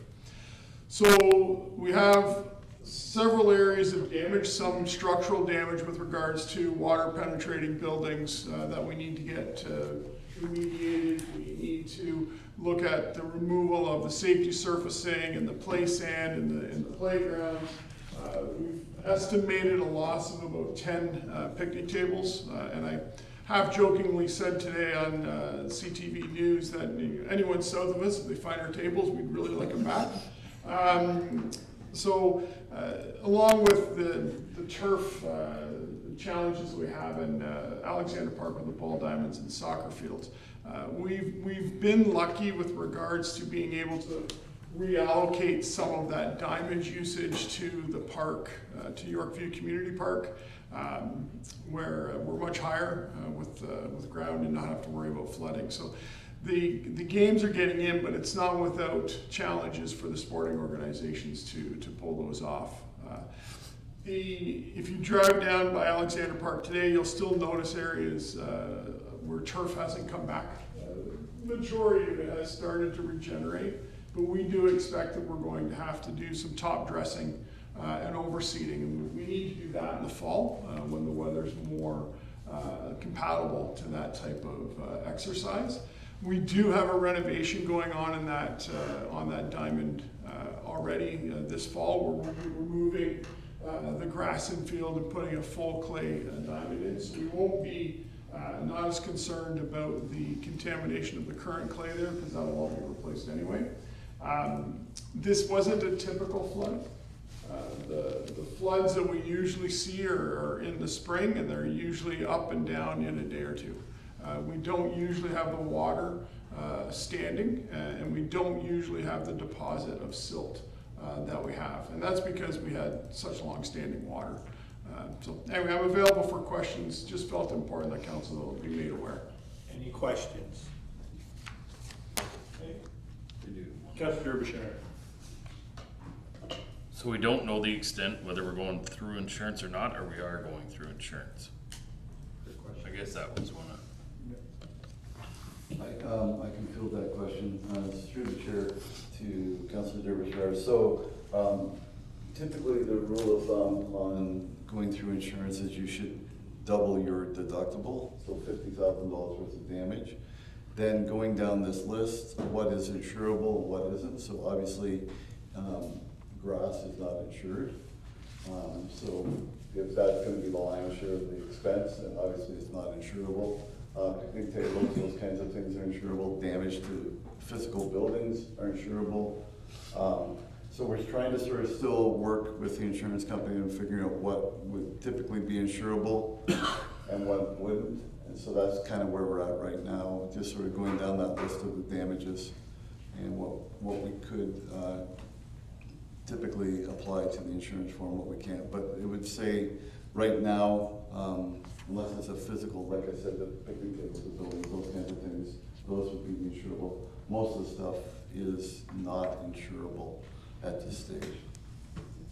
Any other questions? Councilor Pelkman. I haven't driven down Caradoc Street in the last few days. Has the playground reopened or not yet, and is there a time frame? Through the chair to Councilor Pelkman.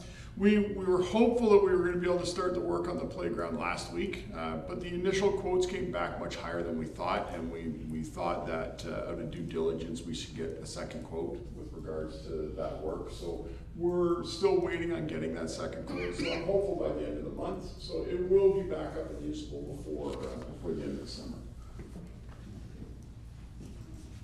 Seeing no further questions, thanks, Director. Engineering and Public Works, replacement of the front street lights. Motion to receive the report. Deputy Mayor, second by Councilor Canis. All in favor? Carried. Walter? Thank you, your chair, through you to council. So this report in front of you is for the replacement of the street lights along Front Street from Thomas to Head. Council directed staff to add an additional $50,000 to the streetlight program during budget time. With the main reason for this addition was safety. They feel you guys felt there wasn't enough lighting at nighttime, so there was discussion about repurposing. If we do move forward with this, repurposing the lights for community services to use at parks. Seeing that there is a downtown revitalization project in the works. We don't have a date for when that's going to go yet, but these lights will not be wasted if we move forward with this. Staff are recommending to sole source this to Clark Hassan Electric. They are the streetlight subcontractor in the municipality, so just convenience and familiarity with these repairs is the reason for that. They did mention the lead time for the LED light engine and the drivers is approximately 6 weeks, so we're looking at late September at this point to get these installed. Yeah, there was $50,000 in the budget, so we're $2,000 over, which would come from the Asset Management Reserve Fund. Any questions? Just a comment from me first. Thank you for this. I first brought this to attention from a citizen in last December, so they'll be appreciative to hear of it. So, Councillor Wilsey. just when it comes to repurposing them and reusing them later, are we going to assess the cost? Because there's going to be some cost for taking them out and storing them and making sure they're not damaged when they're taken out. And also, what is their useful life? If we're going to use them for 2 years, how far does that take us through with their useful life?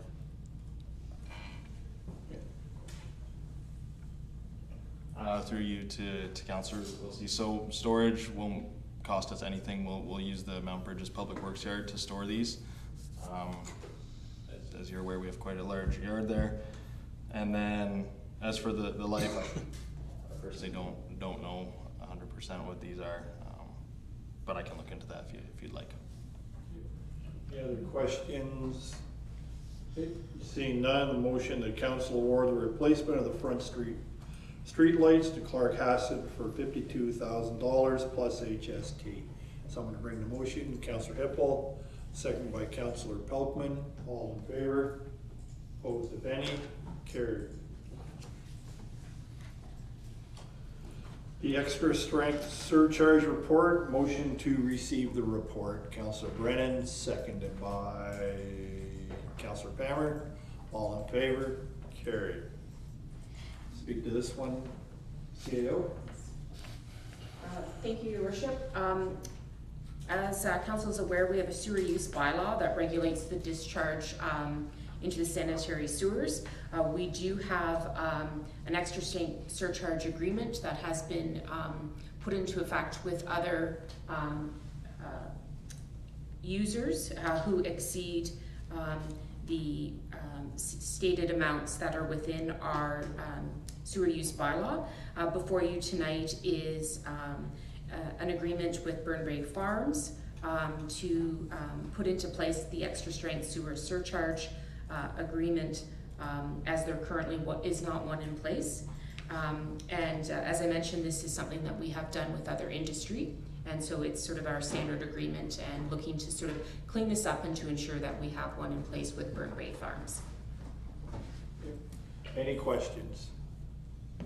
Councillor Kennis. Just on this one, is this related to their new project, or is it both the existing and new? Yep, CAO. Through the chair, this is sort of came to light as the discussion with the new site. Conversation started, and staff were looking at what is currently in place, and it was discovered there is not an agreement in place. Okay. Any other questions? Councillor Brandon, Councillor Wilsey. Were there any discussions with Burnbrae about possible pre-treatment of sewage by them before discharging into our system? Through the mayor to whoever is able to address that question. We'll go with the CAO first. I am sorry, I'm going to have to bring back that information to council. I don't have that at my fingertips today, and I should clarify for Councillor Kennis. Also, you'll see in the draft agreement that the date actually starts in 2024, but as I said, what drew this to our attention was the discussions for the new site. So you can see in the agreement it's 2024 until 2027. Okay. Follow up then, Councillor Wilsey, okay? Just to follow up, I'm just concerned that by allowing extra strength sewage in our system, that we're not compromising our sewage treatment at the main plant in terms of our bugs and our aeration being able to cope with discharge. And it's difficult to vote on something like this without first knowing if there's any technical reasons why we should be concerned.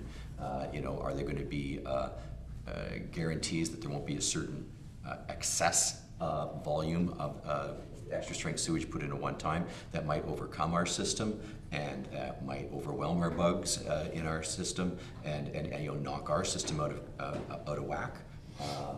I'm concerned about this. I know we have some businesses that do pre-treatment before releasing to our system for very good reasons, and I think I might want to have a little bit more information on this about what we're authorizing them to do in terms of putting things into our system before we say it's okay. Fair point. Councillor Wilsey.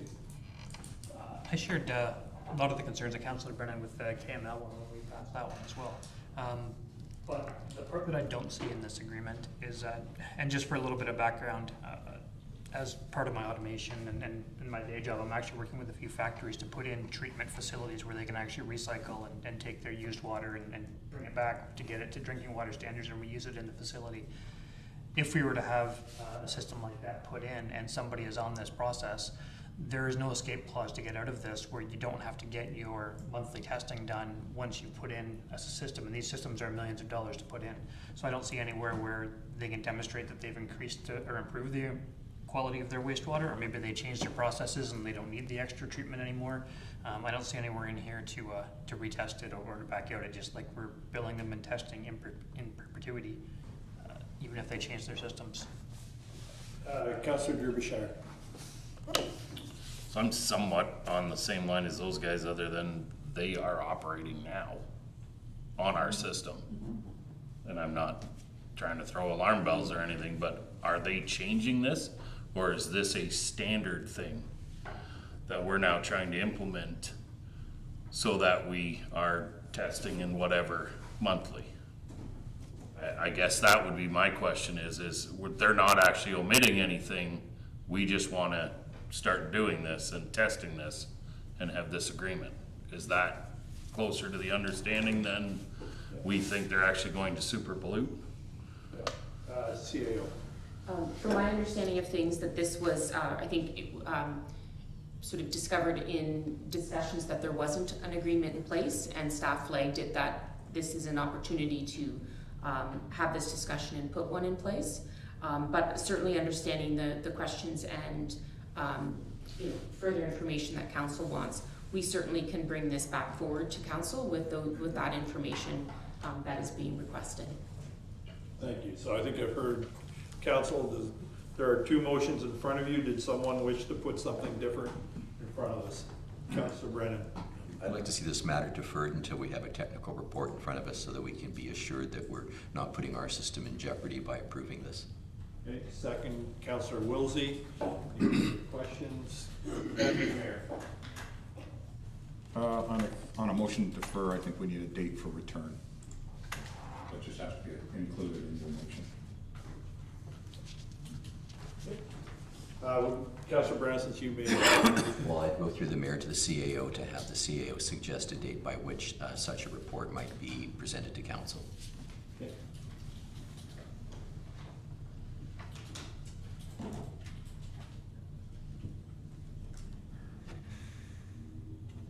Through the chair,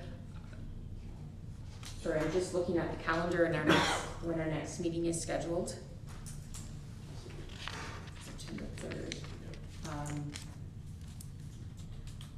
I would suggest the second meeting in September. I just have staff currently on vacation, and just with the deadline for the next meeting, I would, if council is agreeable, to the September 16th regular scheduled council meeting. I would add that to my motion, Mr. Mayor. Okay, you okay with that, Councillor Wilsey? We have a second. All in favor? Oh, sorry, Councillor. Just, I'm fine with the motion, but I assume that Burnbury doesn't have any objection to entering into this agreement. CAO. Through the chair, the draft agreement has already been shared with Burnbury Farms. Okay.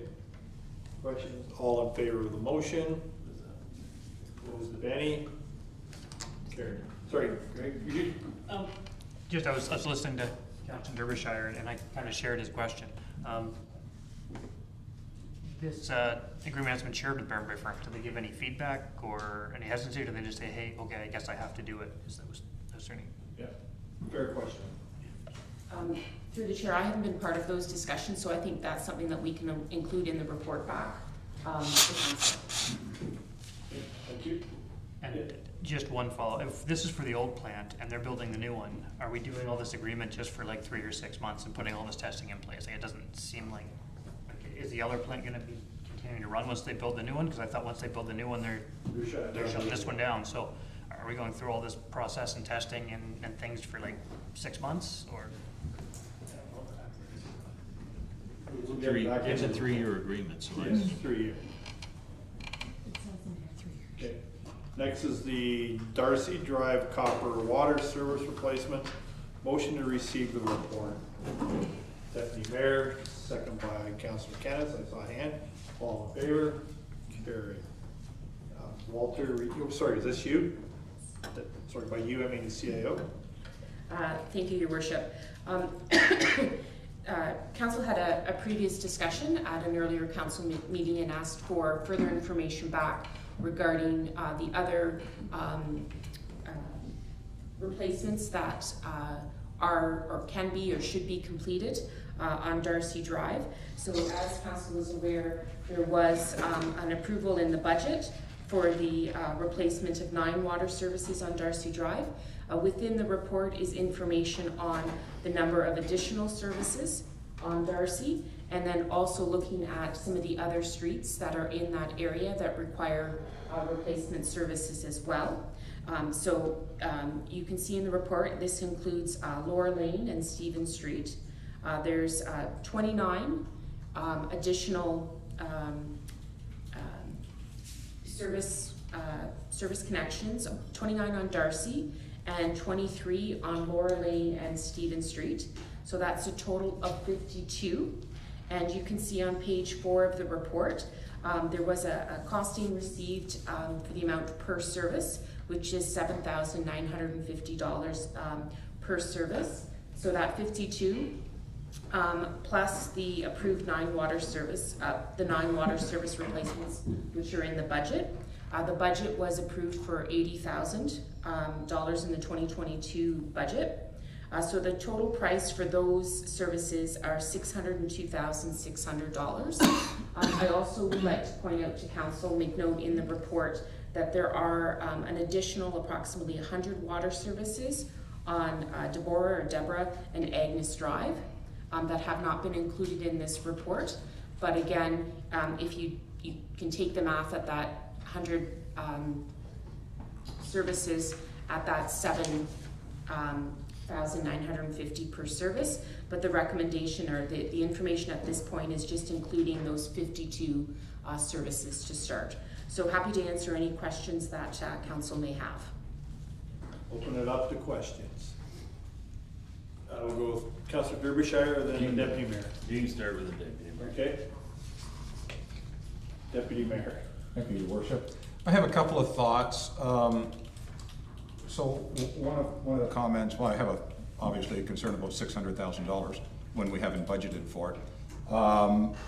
That awarding this would be sole source, so we're taking an $80,000 project that we've budgeted for, and we awarded that.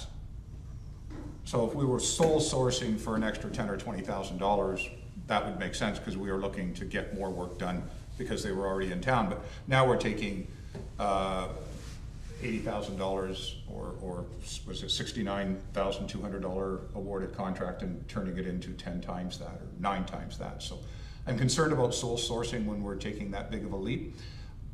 Because of the 100 properties on Deborah and Agnes and the remaining properties on Laura and Darcy, I would be more tempted to send this back to our Director of Engineering and ask him to prepare a plan whereby we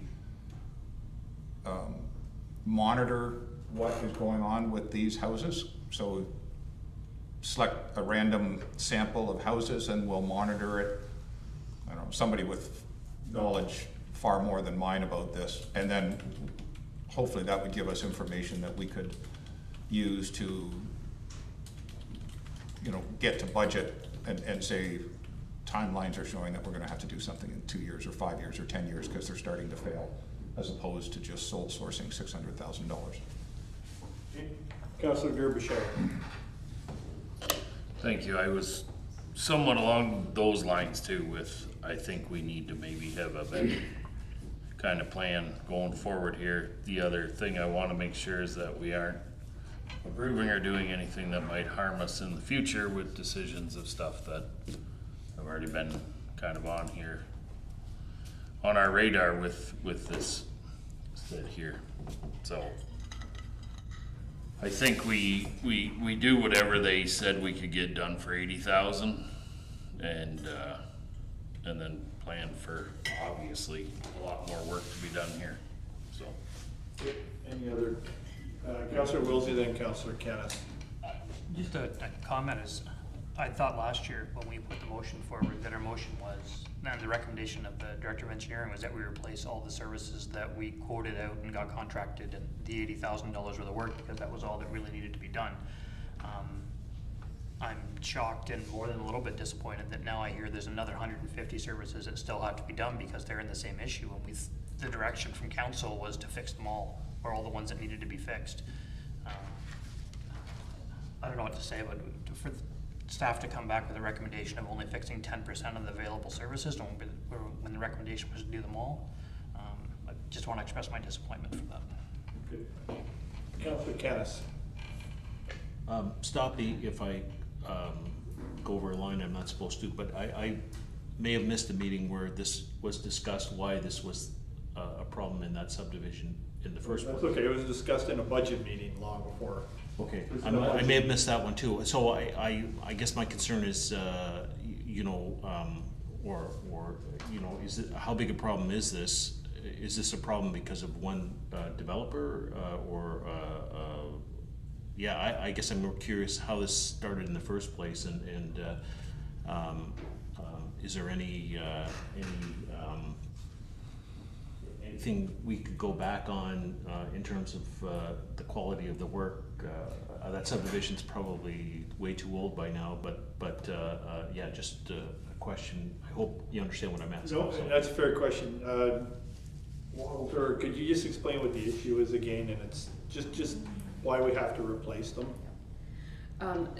Through the chair to council. So these are copper water services, and they're being replaced with something called Municipex, is a different material than copper.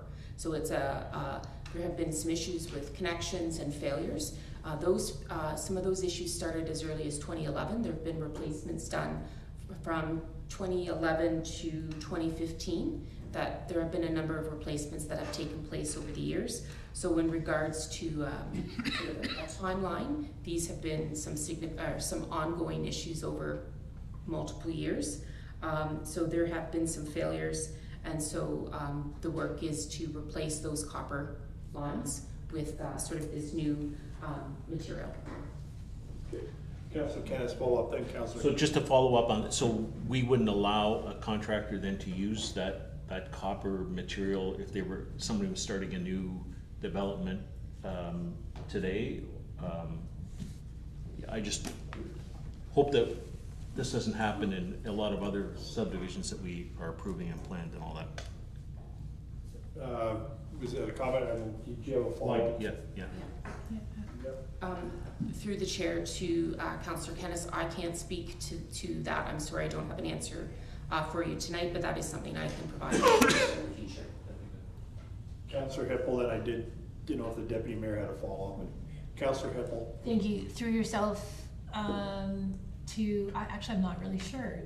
If we don't replace all of the ones that need to be replaced, even though we haven't had issues with them yet, but we know full well that it's very likely that these are all going, I mean, if they all have to be replaced, it's very likely that they're going to be having issues. Are we going to be in trouble? Like, is this something that if we just sit and wait until it starts to have issues, are we in trouble at this point, or can we wait? This is what I'm asking. I don't know. I don't know if Walter or the CAO could answer that. That's a question I may have too. Okay. I'll just say that there are a lot of areas around the municipality that have copper. These streets obviously have been a failure for material in the ground and whatnot. So to say we're in trouble just in this area, it's hard to say at this point. But we do have a lot of copper services from older subdivisions that there aren't any problems with. So. Deputy Mayor. I'd like to make a motion to refer this back to staff for a report. And I see that you're typing, so it's a bit of a long motion. Which would contain, and then I'm going to list a few things for it to contain, so I'm not sure how you want to rate that out. What happened? why it happened. I'm not suggesting that anything wrong happened when I say why, just if it, I think it was allowed pursuant to the legislation of the day, which is the why. I want it to be an evaluation, what to expect in the future based upon qualifiable past experiences. So I'm looking for staff to tell us this is what you should expect in the future because of these things. So I want an evaluation, and then provide us with a justifiable program to monitor these properties and report regularly back to council. So what, why, evaluate, and give us a program to monitor so that we can make future decisions. Anybody, are you seconding that, Councillor Wilsey? I would second that, and I wanted to ask for an addition, if we can include a list of existing properties that we know have copper services and may have future issues as well. To that same report, because we heard that there's many other older subdivisions that all have copper services. Copper, I don't know, I'm sure it was the material of choice for a certain period of time. I don't know what that date is, just like. So that would be countless number of houses, I think. Or subdivision lists, or some way of listing it so that we know, copper is not just on these 3 streets, which is what we heard. I'm not against it, your worship, but I'm just wondering, like, I don't know how I don't know how staff would be able to give me that information. So the CAO would like to chime in on that. Oh, that's good. Through your worship to council, I do have some concerns about finding all of that information for across the municipality. That is a significant, if council would like to narrow down that focus, but that's a significant amount of work, and might be a challenge to come up with a full listing of all of those properties.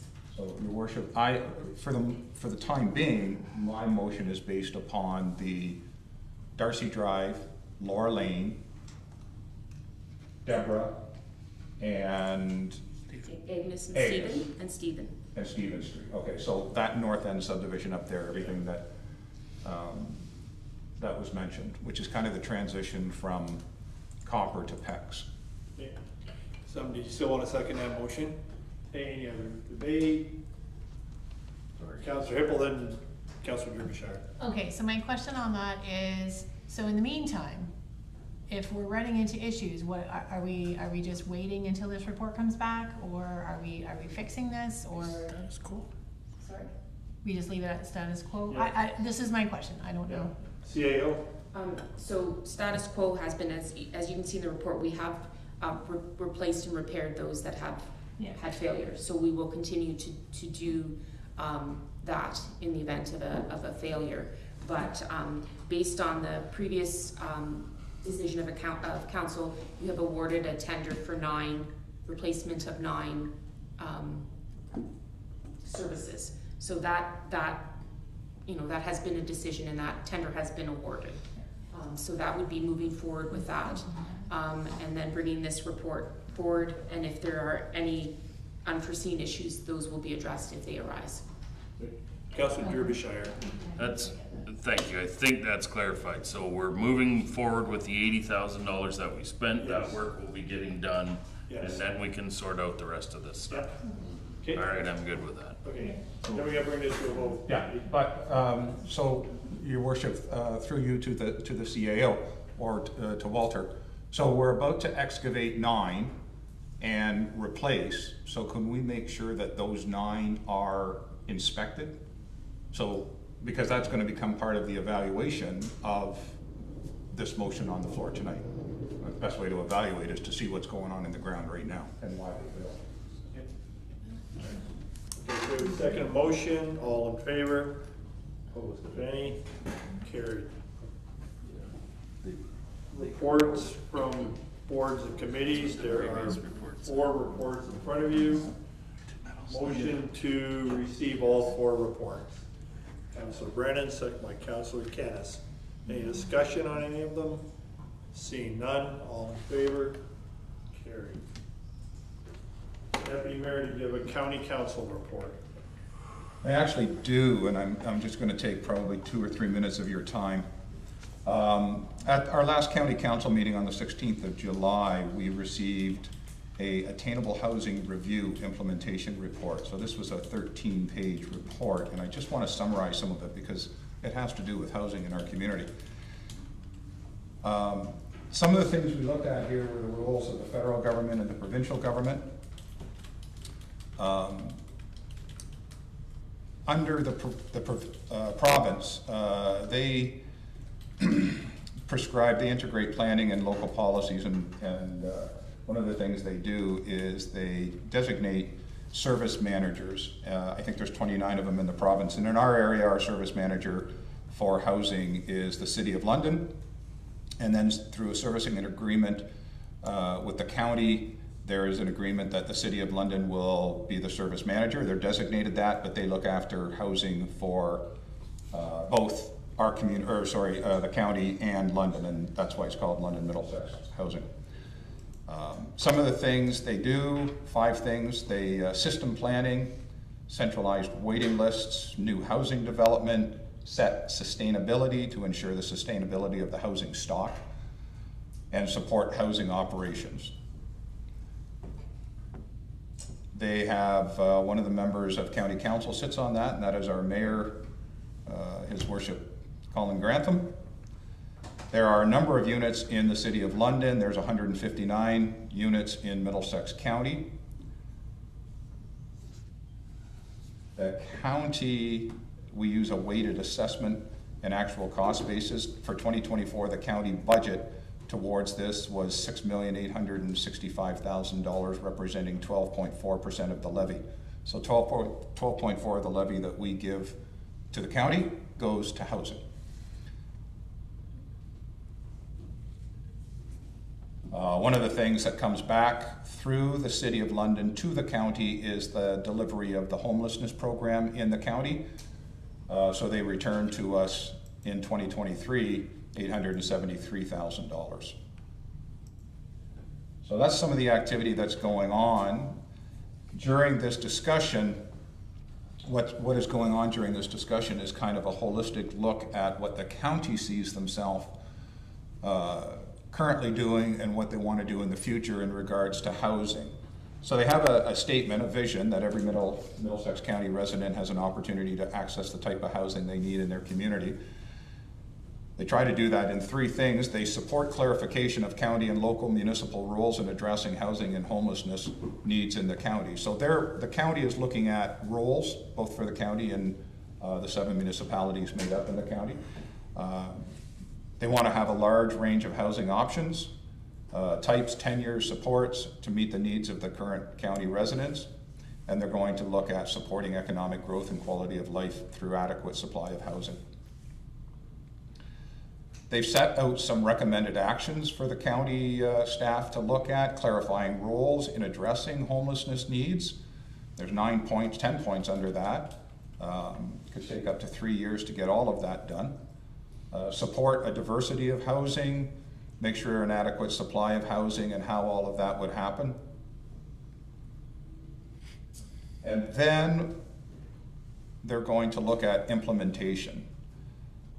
So the county needs to identify which roles it wants to take primary responsibility for on behalf of local municipalities, and which will be joint responsibility shared by local municipalities or the City of London, such as the service system manager, which the City of London currently is. The county may wish to take on a more active leadership role in advocating for and catalyzing housing and homelessness funding opportunities. They're looking at the county as a housing advisor, taking on that type of a role. They're looking at the county as a housing advocate, more expensive, more money going into it, but they take on more of an advocate role. Or the county as a housing funder. What does that look like? Much more expensive. Looking around other areas in the province, for instance, two triplexes recently cost $2 million to build. A 20-unit apartment building cost $7.5. A 39-unit apartment building cost $20.5 million. So would the county want to start being a funder to that type of activity if we wanted to take it on? locally or through the county. So I just, you know, there's lots of talk, and we have Strathroy-Caradoc Housing Corp going on, and everybody's trying to figure out like exactly what roles are going on. The county is also trying to figure that out. So a little bit about the system that exists now and some of the things that the county is looking at for housing. But the biggest thing I really want us to keep, I keep trying to remind you of, is 12.4% of your tax levy going to the county goes directly towards housing. So we are putting significant money into housing, and we're doing it through the process that the provincial government says we're supposed to, which is the service manager, that being the City of London for our area. Thank you. Councillor Brennan. Question through the mayor to the deputy mayor. I want to thank the deputy mayor for his report. It starts to address some of the concerns I have at times. Let me hear that 12.4% number. And I guess having never sat at county council, what I'd like to ask the deputy mayor and or the mayor is and they don't have to answer tonight, but I guess what I'd like to know or have assurances of is, are we getting value for money in terms of the return to the lower tier municipality, Strathroy-Caradoc? To what extent is our 12.4% contribution actually addressing housing or homelessness or whatever type of housing issues we might think of in our community? My fear sometimes is that the money's getting, if you will, used or soaked up, and things are being done regionally, and I just wonder if something's happening specifically here in town to justify, you know, the transfer, and which always gets us back to the thorny issue: is are we getting to the point where we still want to be a lower tier municipality or a single tier municipality? And that's the perennial question that always comes up. You know, at what point does Strathroy have to question whether or not we would be better as a single tier or a lower tier municipality? And so something like this starts getting me thinking about that again. And I'm not looking for an analysis tonight, but I just would like to, our county representatives here on council at some point to be able to speak to us about what value for money are we getting on this and other transfers to the county, and are we getting to a point where the discussion of single tier government in Strathroy-Caradoc now, 5 years, 10, 15, 20 years from now, is something we need to begin to consider. So that's just and no obligation to answer tonight. That's a pretty huge one. You're right, that is pretty huge. Can I just correct that one, Deputy Mayor? I just want to, because I made a comment prior. So I had brought information back to this council 3 or 4 months ago after receiving a similar report. Actually, I think it was after a budget report about housing. So in this report, I believe it says there's 159 housing units in the county being provided by that 12.4. I know that the vast majority of those, over 100 of those, are in Strathroy-Caradoc. So just the way Strathroy-Caradoc has developed within the county over the years, we have the vast majority of county housing through London Middlesex Housing Corp, I think is the name, right? Thank you. So we have the vast majority of that. So there's one on Head Street, 125 Head Street. There's one on Bella Street. Penny Lane is primarily London Housing, what we all term London Housing, London Middlesex Housing Corp. So we have a lot of that in our community compared to any other community, including Middlesex Centre or Thames Centre, which would be the next two largest communities. So historically, we're doing very good in getting that out of the county. The rest of the questions are very good, and I suspect His Worship and I will sit down with probably the CAO and the Director of Finance, Cindy Howard, and try to boil that down to see if we can get kind of a one-page snapshot and then decide whether we need to go deeper dive with value for money on levies. Thank you. Yep. So I'll go with the limb, Councillor. But I just I hope you don't mind me doing this, Deputy Mayor, and we actually did, one of the recommendations was voted on, Deputy, that the county is moving forward, at least to the budgeting process of the housing advocate. So that's where they're moving to the housing advocate to help lower tier municipalities like ours who wish to do something that they would run with the ball. But to answer your question directly, as sitting as being three hats, mayor and county councilor and vice chair London Middlesex Housing, I suggest no, we're probably not getting our share of housing dollars. So that 12% includes the homelessness program. There's a lot of administration in there too that goes, we pay to the City of London for administration, but in terms of new housing starts for RGI and affordable housing, I've said this at county council and I say this at the board meetings, they need to invest more in the county, because when you look at the age of the buildings in the county, and I've toured all of them, they're anywhere from 30 to 40 to 50 years old. So the City of London is investing a lot of money in their own programs. You look at new building going up in Southdale, so I'll answer your question directly. We're not seeing the value that we should see for, and I continue to push for that. So that's not, I've said that even at the county level and openly in board meetings, that we're not seeing the value for the 12. That's my opinion, and I'll stick with it. So we'll move on to inquiries and comments. We'll start with Councillor Hippel. A quick thank you. I ran into, I've been away, so I haven't been to the night market or the market that often this summer, but anytime I have been there, it's been well run and very well received. But I've run into a various amount of people that actually don't live in our municipality, and they actually have their kids, families come here to our programming through the rec department, and I've heard pretty amazing things throughout the various areas outside of our municipality. I get good feedback all the time from families here, but the fact that I'm getting good feedback by families just slightly outside of our community means that, it just means good things. So I just want to thank everyone that's involved, and that's it for me tonight. Thank you. Councillor Kennis. Since we're almost at hour 8 of this 2-day meeting, I'll pass. Councillor Wilsey. Councillor Brennan. Just a quick comment on Councillor Hippel's remarks. I think one of the things that we've been doing really well as a municipality lately is, of course, asking our recreation department to try to fully utilize the facilities we have for programming. And over the last 5 years, and I guess we can see a report on this sometime, there's been a consistent increase in the number of programs and the number of individuals enrolled in those programs, and I hear nothing but positives about it. So I think staff are to be congratulated on the success there. And I think the challenge to council will be in the future, to what extent will we have to expand the number of facilities available to meet the future demand, because I think we're getting really close to full occupancy, and the day will come when we're going to have to expand those facilities. Thank you. Councillor Phillips. Nothing at this time. Councillor Derbyshire.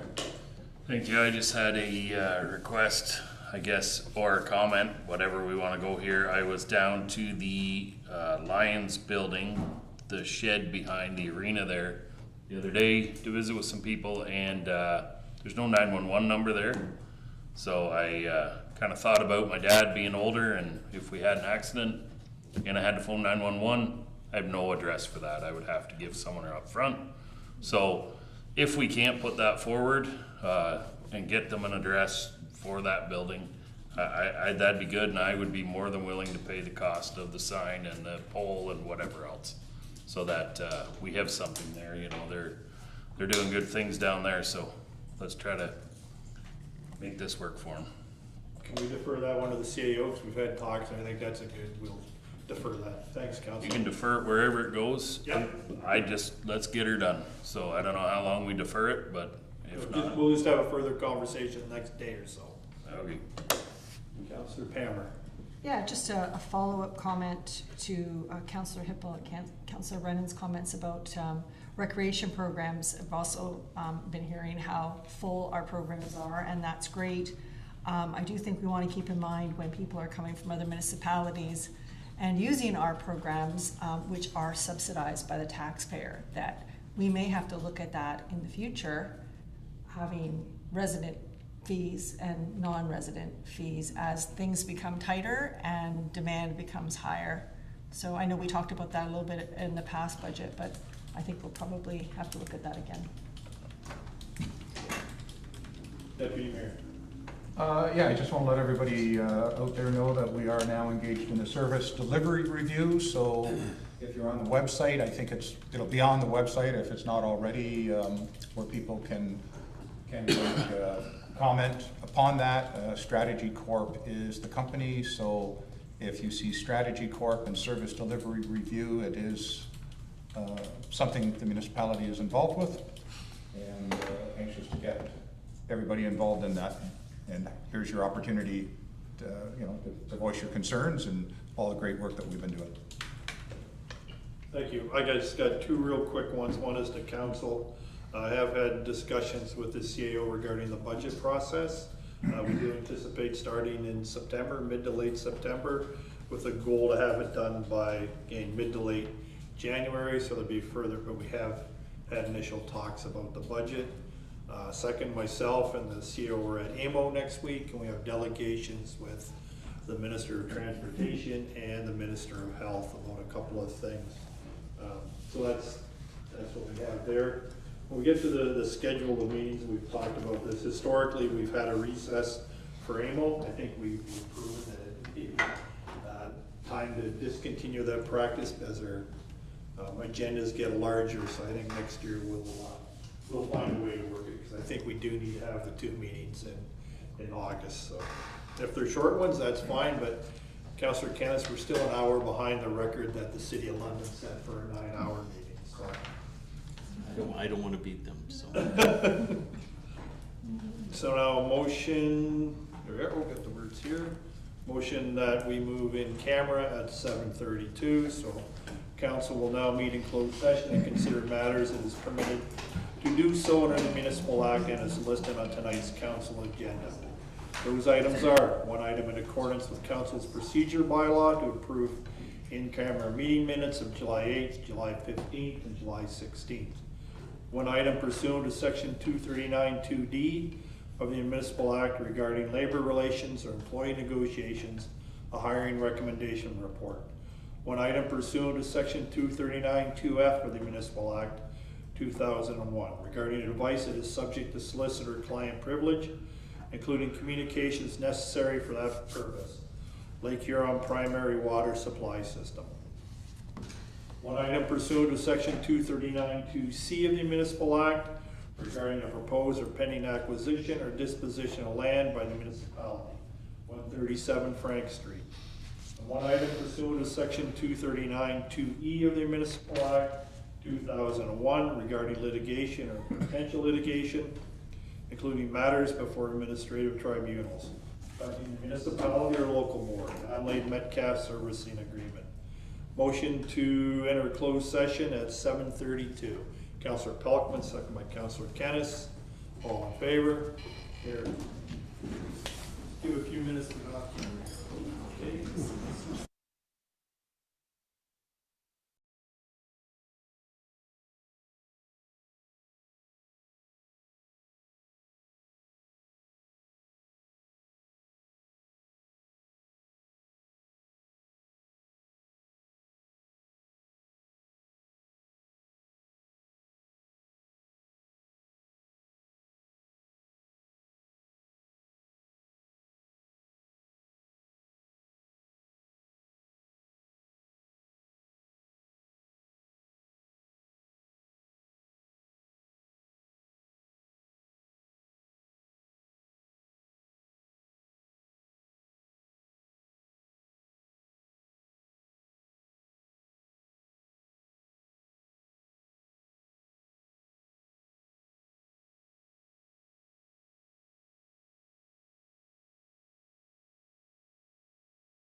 Call for motion that open session resume at 8:24. Deputy Mayor, second by Councillor Wilsey, all in favor, carried. Council met in closed session to consider matters it is permitted to do so under the Municipal Act and is listed on tonight's council agenda. The following items were considered during the closed session. One item in accordance with council's procedure bylaw to approve in-camera meeting minutes. The meeting minutes were approved.